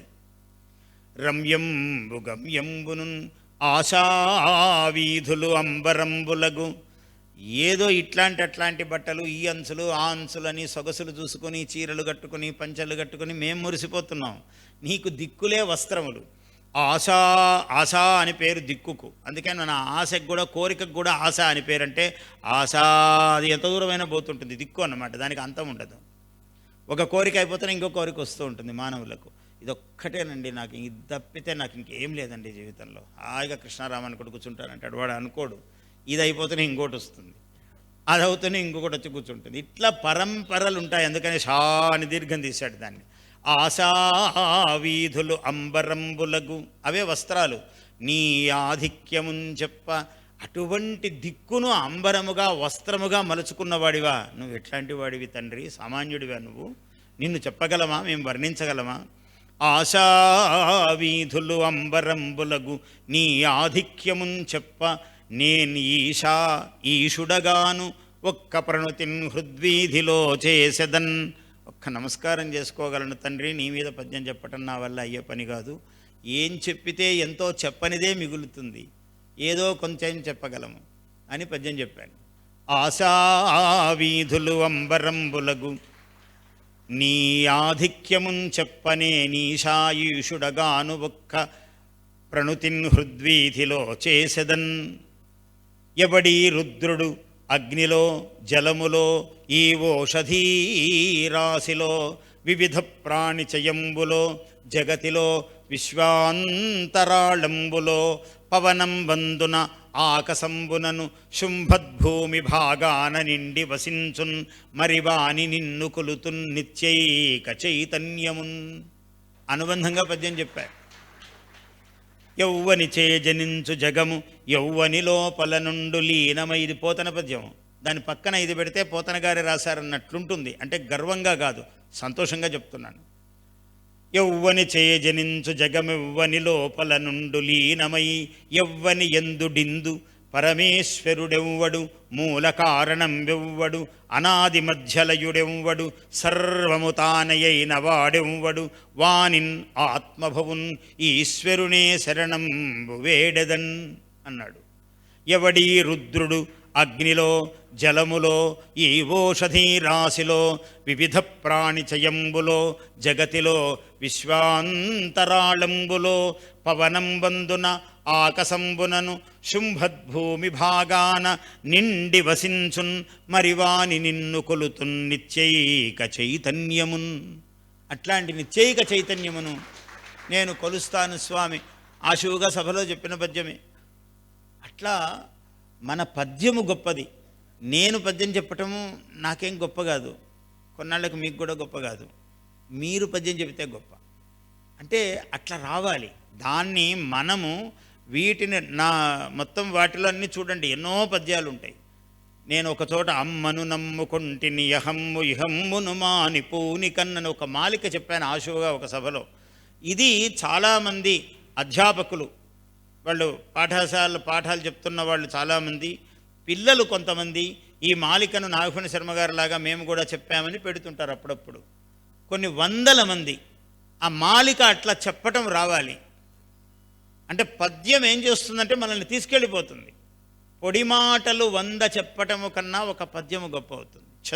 ఛందస్సు చెది ఆహ్లాదనే, చెది ఆచ్ఛాదనే అన్నాడు. ఆహ్లాదనము కలిగిస్తుంది పద్యము. రాముడు గొప్పవాడండి, రాముడు చాలా గొప్పవాడండి, రాముడు చాలా అని ఇట్లా అన్నాను అనుకోండి, 100 సార్లు చెప్పినా పెద్ద ఏమి రాదు. ఆ రాముడి మీద పద్యం చెప్పాను అనుకోండి, అప్పుడు మనస్సుకు అబ్బా రాముడు కనపడతాడు. ఏదైనా అంతే. పద్యములో వచ్చే మన వాళ్ళందరూ మొత్తం గణిత శాస్త్రం అంతా శ్లోకాల్లో రాసిపెట్టారు. ధారణకు చాలా సులభము. గణిత శాస్త్రము, జ్యోతిష్ శాస్త్రము, అన్ని శాస్త్రాలు కూడా రాశారు, అన్ని శ్లోకబద్ధం చేసి పెట్టారు. ఇది నిలుస్తుంది శాశ్వతంగా. ఎందుకంటే వేదమునకు 6 అంగాలు.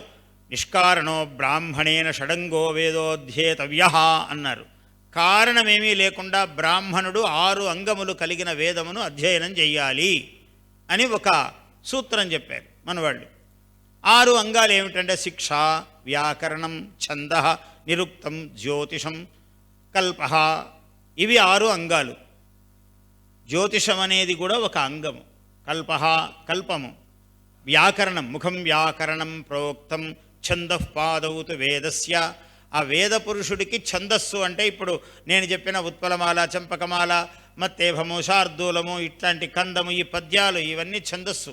ఈ ఛందస్సు పాదములు, వేద పురుషుడికి పాదములు ఛందస్సు అంటే నడక. అందుకని పద్యాల్లో నడిస్తే అందంగా ఉంటుంది నడక, పొడి మాటల్లో నడిస్తే అందం రాదు. ఛందస్సులో నడిస్తేనే నడక అన్నారు దాన్ని. ముఖం వ్యాకరణం ప్రోక్తం, ముఖం వ్యాకరణము అన్నారు. వ్యాకరణము అంటే అది ముఖశాస్త్రం, చాలా గొప్పది. పాణిని మహర్షి రచించాడు. అంతకుముందు ఎంతోమంది రాశారు, కానీ పాణిని రాసిందే లోకంలో నిలబడింది. ఆ వ్యాకరణ శాస్త్రం అంత గొప్పది. ముఖశాస్త్రం అంటే అసంబద్ధంగా పలకొద్దురా, తప్పులు మాట్లాడొద్దురా అన్నారు. జనార్దన అంటుంటాడు. వాడిని ఏం చేస్తాం, ధనప్రీతి ఎక్కువైపోయి వాడికి జనార్దన, అక్కడ జనాన్ అర్ధయతే ఇది జనార్దన అంతే. జనార్దన అంటాడు, వాడికి ఉన్న ప్రీతి ఎక్కడో అని వాడు ఒత్తు పెడతాడు. మల్లికార్జున అంటారు. నిజంగా ఆయన పాపం మల్లికార్జునుడు. మల్లిక అంటే మల్లె పువ్వు. అది ఎంత నొచ్చుకుంటుందండి, మల్లికా అని నొక్కితే పువ్వు ఏమైపోతుంది. ఆ మల్లికార్జునుడు భ్రమరాంబాదేవి ఆమె. ఎంత సుకుమారము ఆ పేరు. ఆ మల్లికార్జునుడిని తీసుకొచ్చి మల్లికార్జునుడండి అని అంటుంటారు. అబ్బా అనిపిస్తుంది. శాఖాహారము అంటుంటారు నొక్కి. శాఖాహారం అట్లా అంటేనే అది కాదేమో అన్నట్టు అంటుంటారు. అది శాఖము, శాఖపాక స్వరూపిణి అమ్మవారు. శాఖాహారమే అది. ఇట్లా ప్రతి పదను సత్యనారాయణ అంటుంటారు. సత్యనారాయణుడు చాలా నాకు నా ఒత్తు ఎందుకు మళ్ళీ పెట్టడం. సత్యనారాయణుడు అక్కడ ఒత్తు అవసరం లేదు, కాదు, పెట్టకూడదు. సత్యనారాయణ అన్నీ మనకు అట్లాంటివి వచ్చేసాయి జనంలోకి అన్నీ. ఇప్పుడు అవి అలవాటు అయిపోయినాయి అన్నీ కూడా. మనం తప్పుదిద్దితే వాడు, ఇప్పుడు ప్రెస్సులు తగ్గిపోయాయి అనుకోండి, డీటీపీ చేసేవాడు కూడా గురువుగారికి సరిగ్గా తెలియదు, ఎందుకో తప్పు రాస్తున్నారు మళ్ళీ అనుకుంటాడు వాడు. నా పాండిత్యంను శంకిస్తాడు వాడు. ఎందుకంటే వాడి పాండిత్యమే పెద్దదని వాడికి నమ్మకం. లోకంలో అందరు ఇదే పలుకుతారు కాబట్టి. అందుకని సత్యనారాయణ అని నొక్కుతారు. అవసరం అంత అట్లాంటి అపశబ్దం అది. కాబట్టి మనము మల్లికార్జున అనరాదు, శాఖాహారం అనరాదు, ఇవన్నీ లేవు అక్కడ. లేనివి పెడుతున్నాము అంటే ఇదంతా వ్యాకరణంతో తెలియాల్సింది. వ్యాకరణం పెద్ద శాస్త్రం లోతక్కర్లా, సాధారణమైన జ్ఞానము చాలు దీనికి. ఇది కూడా లేదు. కాళిదాసు చమత్కార శ్లోకం ఉంది. ఒక ఏమీ రాని నాడు కాళిదాసు, ఆయనకు అమ్మవారి దర్శనం అయ్యి మహాకవిత్వం వచ్చేసింది. తర్వాత ముందేమీ అక్షర జ్ఞానం లేదు. లేకపోతే అక్కడ ఈ అమ్మాయిని పెళ్లి చేసుకోవాలి అని పెద్దవాళ్ళు సూచించారు. యస్య షష్ఠీ చతుర్థీ స్యాత్ విహస్య చ విహాయ చ అహం త్వం చ రాజేంద్ర. ఎంత గొప్ప శ్లోకం చెప్పిందంటే ఆమె చాలా విదుషీమణి. ఆ అమ్మాయి ఏమిటి వీడిని పెళ్లి చేసుకోవాలా నేను అన్నది. ఇదేదో పెద్ద మోడర్న్, ఈ కాలంలో చాలా గొప్ప ఆడపిల్లలు ఎంతో అంటే ఇది ఎప్పటి మాట? కాళిదాసు నాటి మాట. కాళిదాసును ఆ మాట అన్నది ఆమె చదువుకున్నది, చాలా భాషాజ్ఞానము గల అమ్మాయి ఆమె. కాళిదాసు భార్య తర్వాత ఆమె ముందుగా అన్నింది, ఈయనని చేసుకోవాలా నేను అన్నది. అవును అమ్మ అన్నారు తల్లిదండ్రులు. అంటే యస్య షష్ఠీ చతుర్థీ స్యాత్ విహస్య చ విహాయ చ. విహస్య అంటే సంస్కృతములో నవ్వి అని అర్థము, విహాయ అంటే వదిలిపెట్టి అని అర్థము. కానీ విహస్య అంటే రామస్య అనే శబ్దములాగా ఉందని వాడు షష్ఠీ విభక్తి అనుకున్నాడట. విహాయ అంటే రామాయ లాగా చతుర్థీ విభక్తి అనుకున్నాడట. చాలా ఇది ఉత్తమమైనటువంటి ప్రమాణము. అందరూ కొంచెం జాగ్రత్తగా వింటేనే అర్థమయ్యేది ఇది. కాబట్టి వీడికి విహస్య అంటే షష్ఠీ విభక్తి అనుకుంటున్నాడు, విహాయ అంటే చతుర్థీ విభక్తి అనుకుంటున్నాడు. ఇలా విహస్యను విహాయను షష్ఠీ చతుర్థి అనుకునేవాణ్ణి అహం త్వం చ ద్వితీయా స్యాత్. అహం అంటే నేను, త్వం అంటే నీవు. కానీ రామం కృష్ణం అంటే అనుస్తుంది. అలాగే అహం అంటే ద్వితీయ విభక్తి అనుకున్నాడు. త్వం అంటే మకారం ఉంది కాబట్టి విభక్తి ద్వితీయ అనుకున్నాడు. ఎవడికైతే షష్ఠీ చతుర్థి అహం త్వం ద్వితీయ అయిందో, ద్వితీయాస్యామహం కథం, అట్లాంటి వానికి నేను ద్వితీయను అంటే భార్యను ఎట్లా అవుతాను, నేను కాను అన్నది ఆమె. అప్పుడు ఆయన అమ్మవారిని ఉపాసన చేశాడు, మహావిద్వాంసుడయ్యాడు. అయి తిరిగి వచ్చాడట. అమ్మవారి అపార అనుగ్రహం పొందొచ్చాడు. పొంది వచ్చి నాలుక మీద బీజాక్షరాలు రాసింది అమ్మవారు కాళీదేవి. మహాకవిత్వం వచ్చేసింది. అస్తి కశ్చిత్ వాగ్విశేష అని అడిగిందట. ఏమన్నా కొంచెం విషయం ఉందా మన దగ్గర, చదువు ఏమన్నా ఉందా అని అర్థం ఆ మాటకు. ఆమె అడిగింది అట్లా, అస్తి కశ్చిత్ వాగ్విశేష, ఏమన్నా కొంచెం మాట ఉందా మనకు, ఏమన్నా చెప్పగలిగింది అని అనింది. అలా అంటే ఆయన అస్తి అంటే అస్థిని ఒక కావ్యం రాశాడు. అస్త్యుత్తరస్యాం దిశి దేవత ఆత్మా హిమాలయో నామనగాధిరాజ పూర్వాపరౌ వారినిధి విగాహ్య స్థితః పృథివ్యా ఇవ మానదండ అని హిమాచలమును ప్రారంభం చేసి కుమార సంభవం అనే కావ్యం రాశాడు. భార్య ప్రశ్న వేసినందుకు అస్థి కశ్చిత్ అన్నది, అస్థి కశ్చిత్ అని ఏమన్నా, కశ్చిత్ అంటే ఏమైనా అని అన్నది. కశ్చిత్ కాంతా విరహ గురుణా స్వాధికారాత్ ప్రవత్త శాపేనాస్తంగమిత మహిమా వర్షభోగ్యేణ భర్తు. ఇలా యక్షశ్చక్రే జనకతనయా స్నానపుణ్యోదకేషు స్నిగ్ధఛాయా తరుషు వసతిం రామగిర్యాశ్రమేషు అని మేఘ సందేశం అనే కావ్యం రాశాడు. అస్తి కశ్చిత్ వాగ్విశేష అంటే వాగర్థావివ సంపృక్తం వాగర్థ ప్రతిపత్తయ అని రఘువంశ మహాకావ్యం రాశాడు. ఇలా భార్య ప్రశ్నించినందుకు మాట మాటకు ఒక్కొక్క కావ్యం రాశాడు. ఆయన మహాకవి అయ్యాడు కాళిదాసు. అట్లా మన భాషను, మన సంస్కృతిని, మన భక్తిని, మనదైన మనధనాన్ని, మన ధనాన్ని మనము రక్షించుకుందుముగాక. ఇవాళ చూడండి పద్యం గొప్పతనం. నాకు కొంచెము గొంతు ఇబ్బందిగా ఉండేది, అందరికీ అర్థమైంది మొదట్లో. పద్యం అందుకునేటప్పటికి ఎక్కడ పోయిందో చూడండి, నాకే తెలియలేదు. పద్యం యొక్క గొప్పతనం చెప్తున్నాను నేను. అందువల్ల అంత గొప్పది పద్యం. దేన్నైనా దాటి మీటి నిలవగలది పద్యం. పద్యాలు రావాలి, స్తోత్రాలు రావాలి అందరికీ నోటికి. మీరందరూ ఎవరు సామాన్యులు కాదు. లలితా సహస్రము, లలితాష్టోత్తరము, విష్ణు సహస్రం ఇవన్నీ చేస్తున్న వాళ్ళే మీరు. నేనేమంటాను, తెలుగు పద్యాలు కూడా రావాలి. వచ్చి మీ మనవళ్లకు, మనవరాళ్లకు, లేదా కూతుళ్లకు, పిల్లలకు ఎవరికి వీలైతే వాళ్లకు ఒక 10 శ్లోకాలు, 10 పద్యాలు పలికించి నేర్పించండి. అందరము ధన్యులమవుదాము. జయోస్తు. స్వస్తి ప్రజాభ్యః.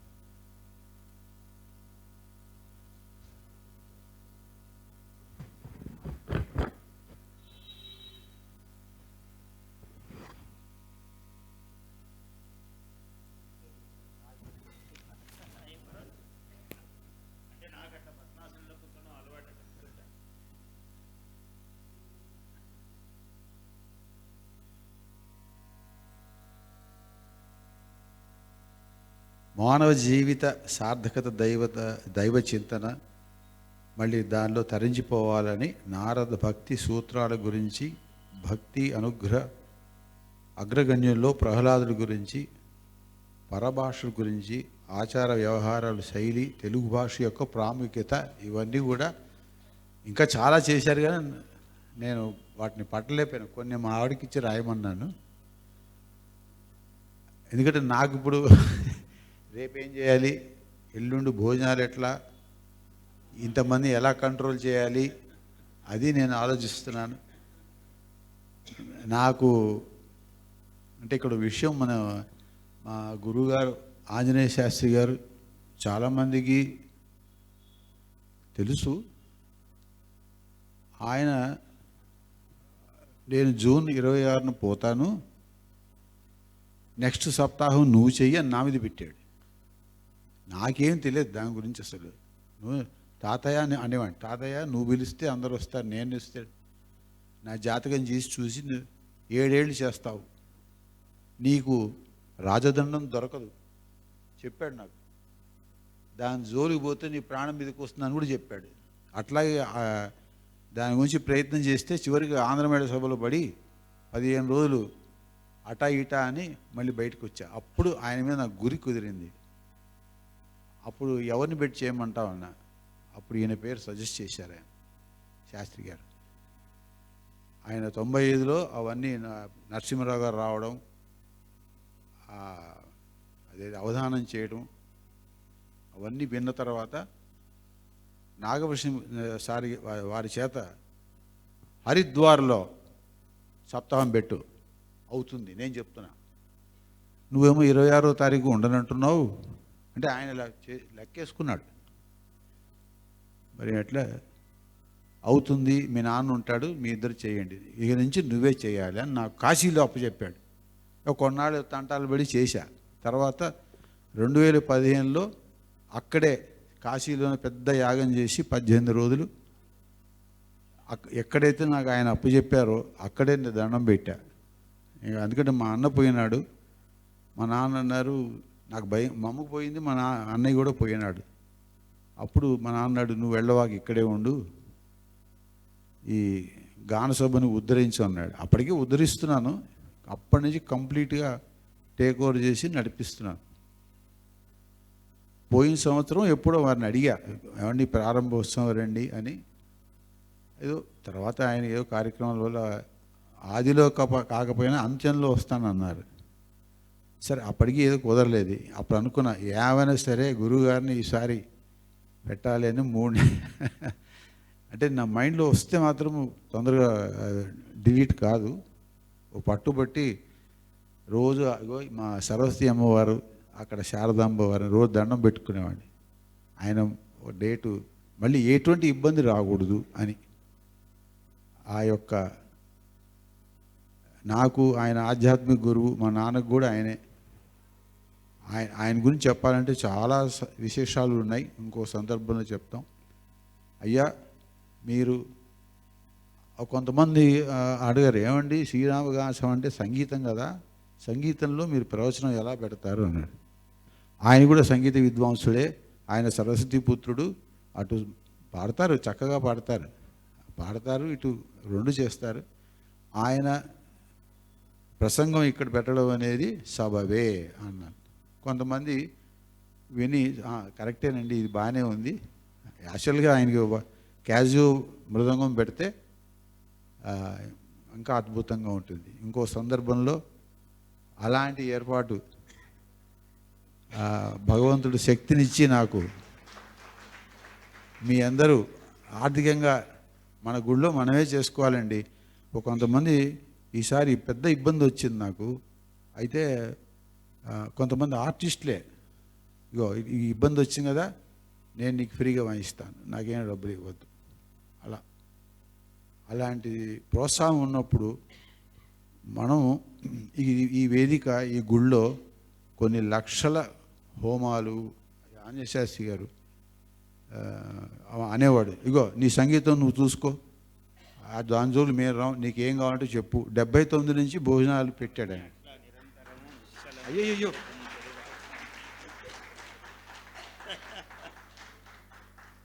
అలాగా చెప్పుకుంటూ పోతే చాలా ఉంది. సమయాభావం అనే ఆలోచనతోటి అయ్యా విద్యానగర్ హరిద్వార్కు పిలిపించి అక్కడ సప్తాహం చాలా వైభవంగా జరిపించారు. అప్పుడు ఆయన మహానుభావుడు సత్యనారాయణరావు గారు కూడా ఉన్నారు. అందుకని ఈయనంటే చాలా ఇష్టము నాకు.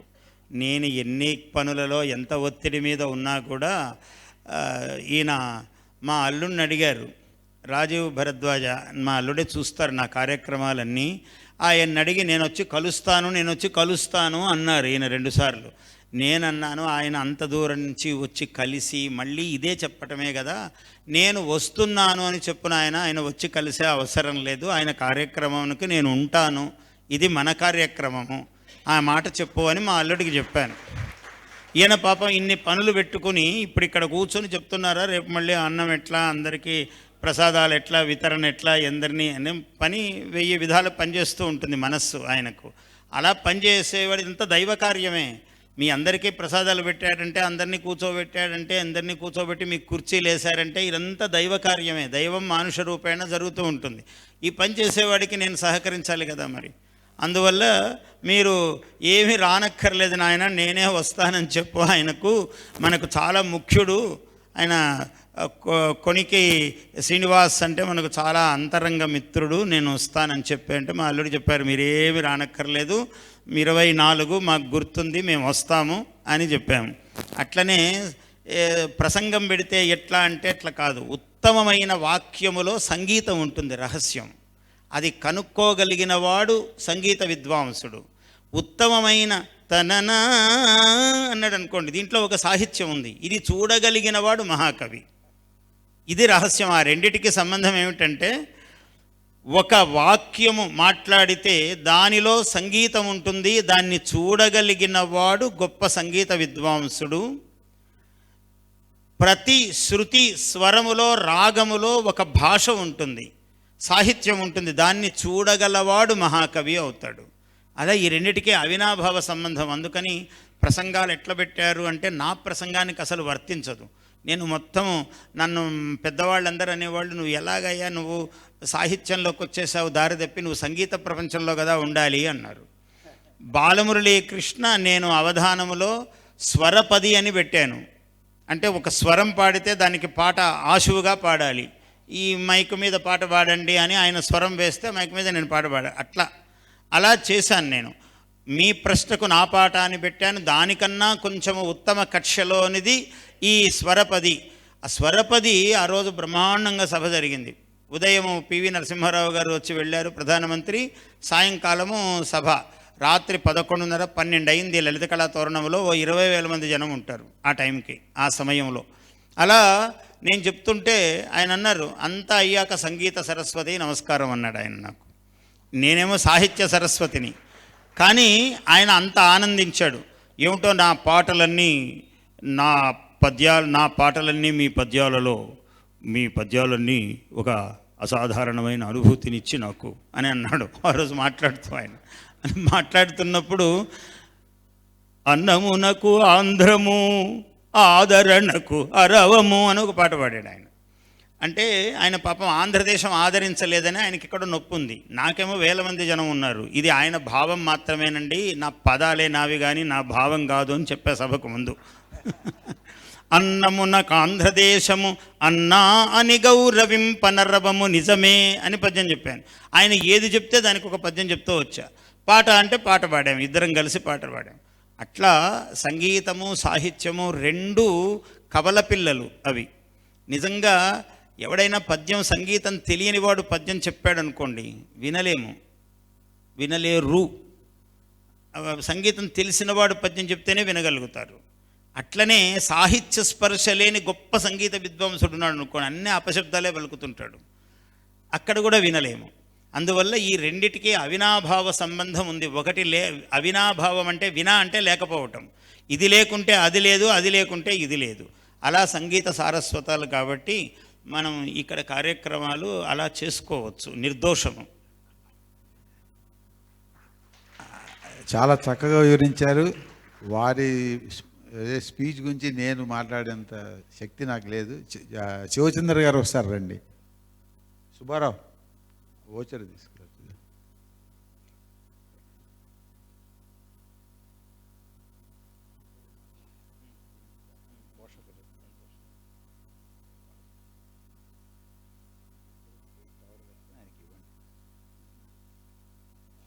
ఏదో చిన్న దాని ఏమంటారు, అంత ఇది కాదు, ఏదో మాకు తోచింది. ఈ కవర్ నాకు ఇచ్చారు, చాలా సంతోషం. ఇందులో ఏముందో నాకు తెలియదు, దీనికి బాధ్యుడు ఈయనే. అయ్యో అదేమి ఇంత పని చేస్తున్నారు, ఇది ఇక్కడ ఉండటం ముఖ్యము కాదు. అట్లా ఇది నేను ఆశీర్వచన పురస్సరంగా ఆ పని చేస్తున్నాను. సంతోషం. దీనికే ప్రకటన వద్దు మళ్ళీ.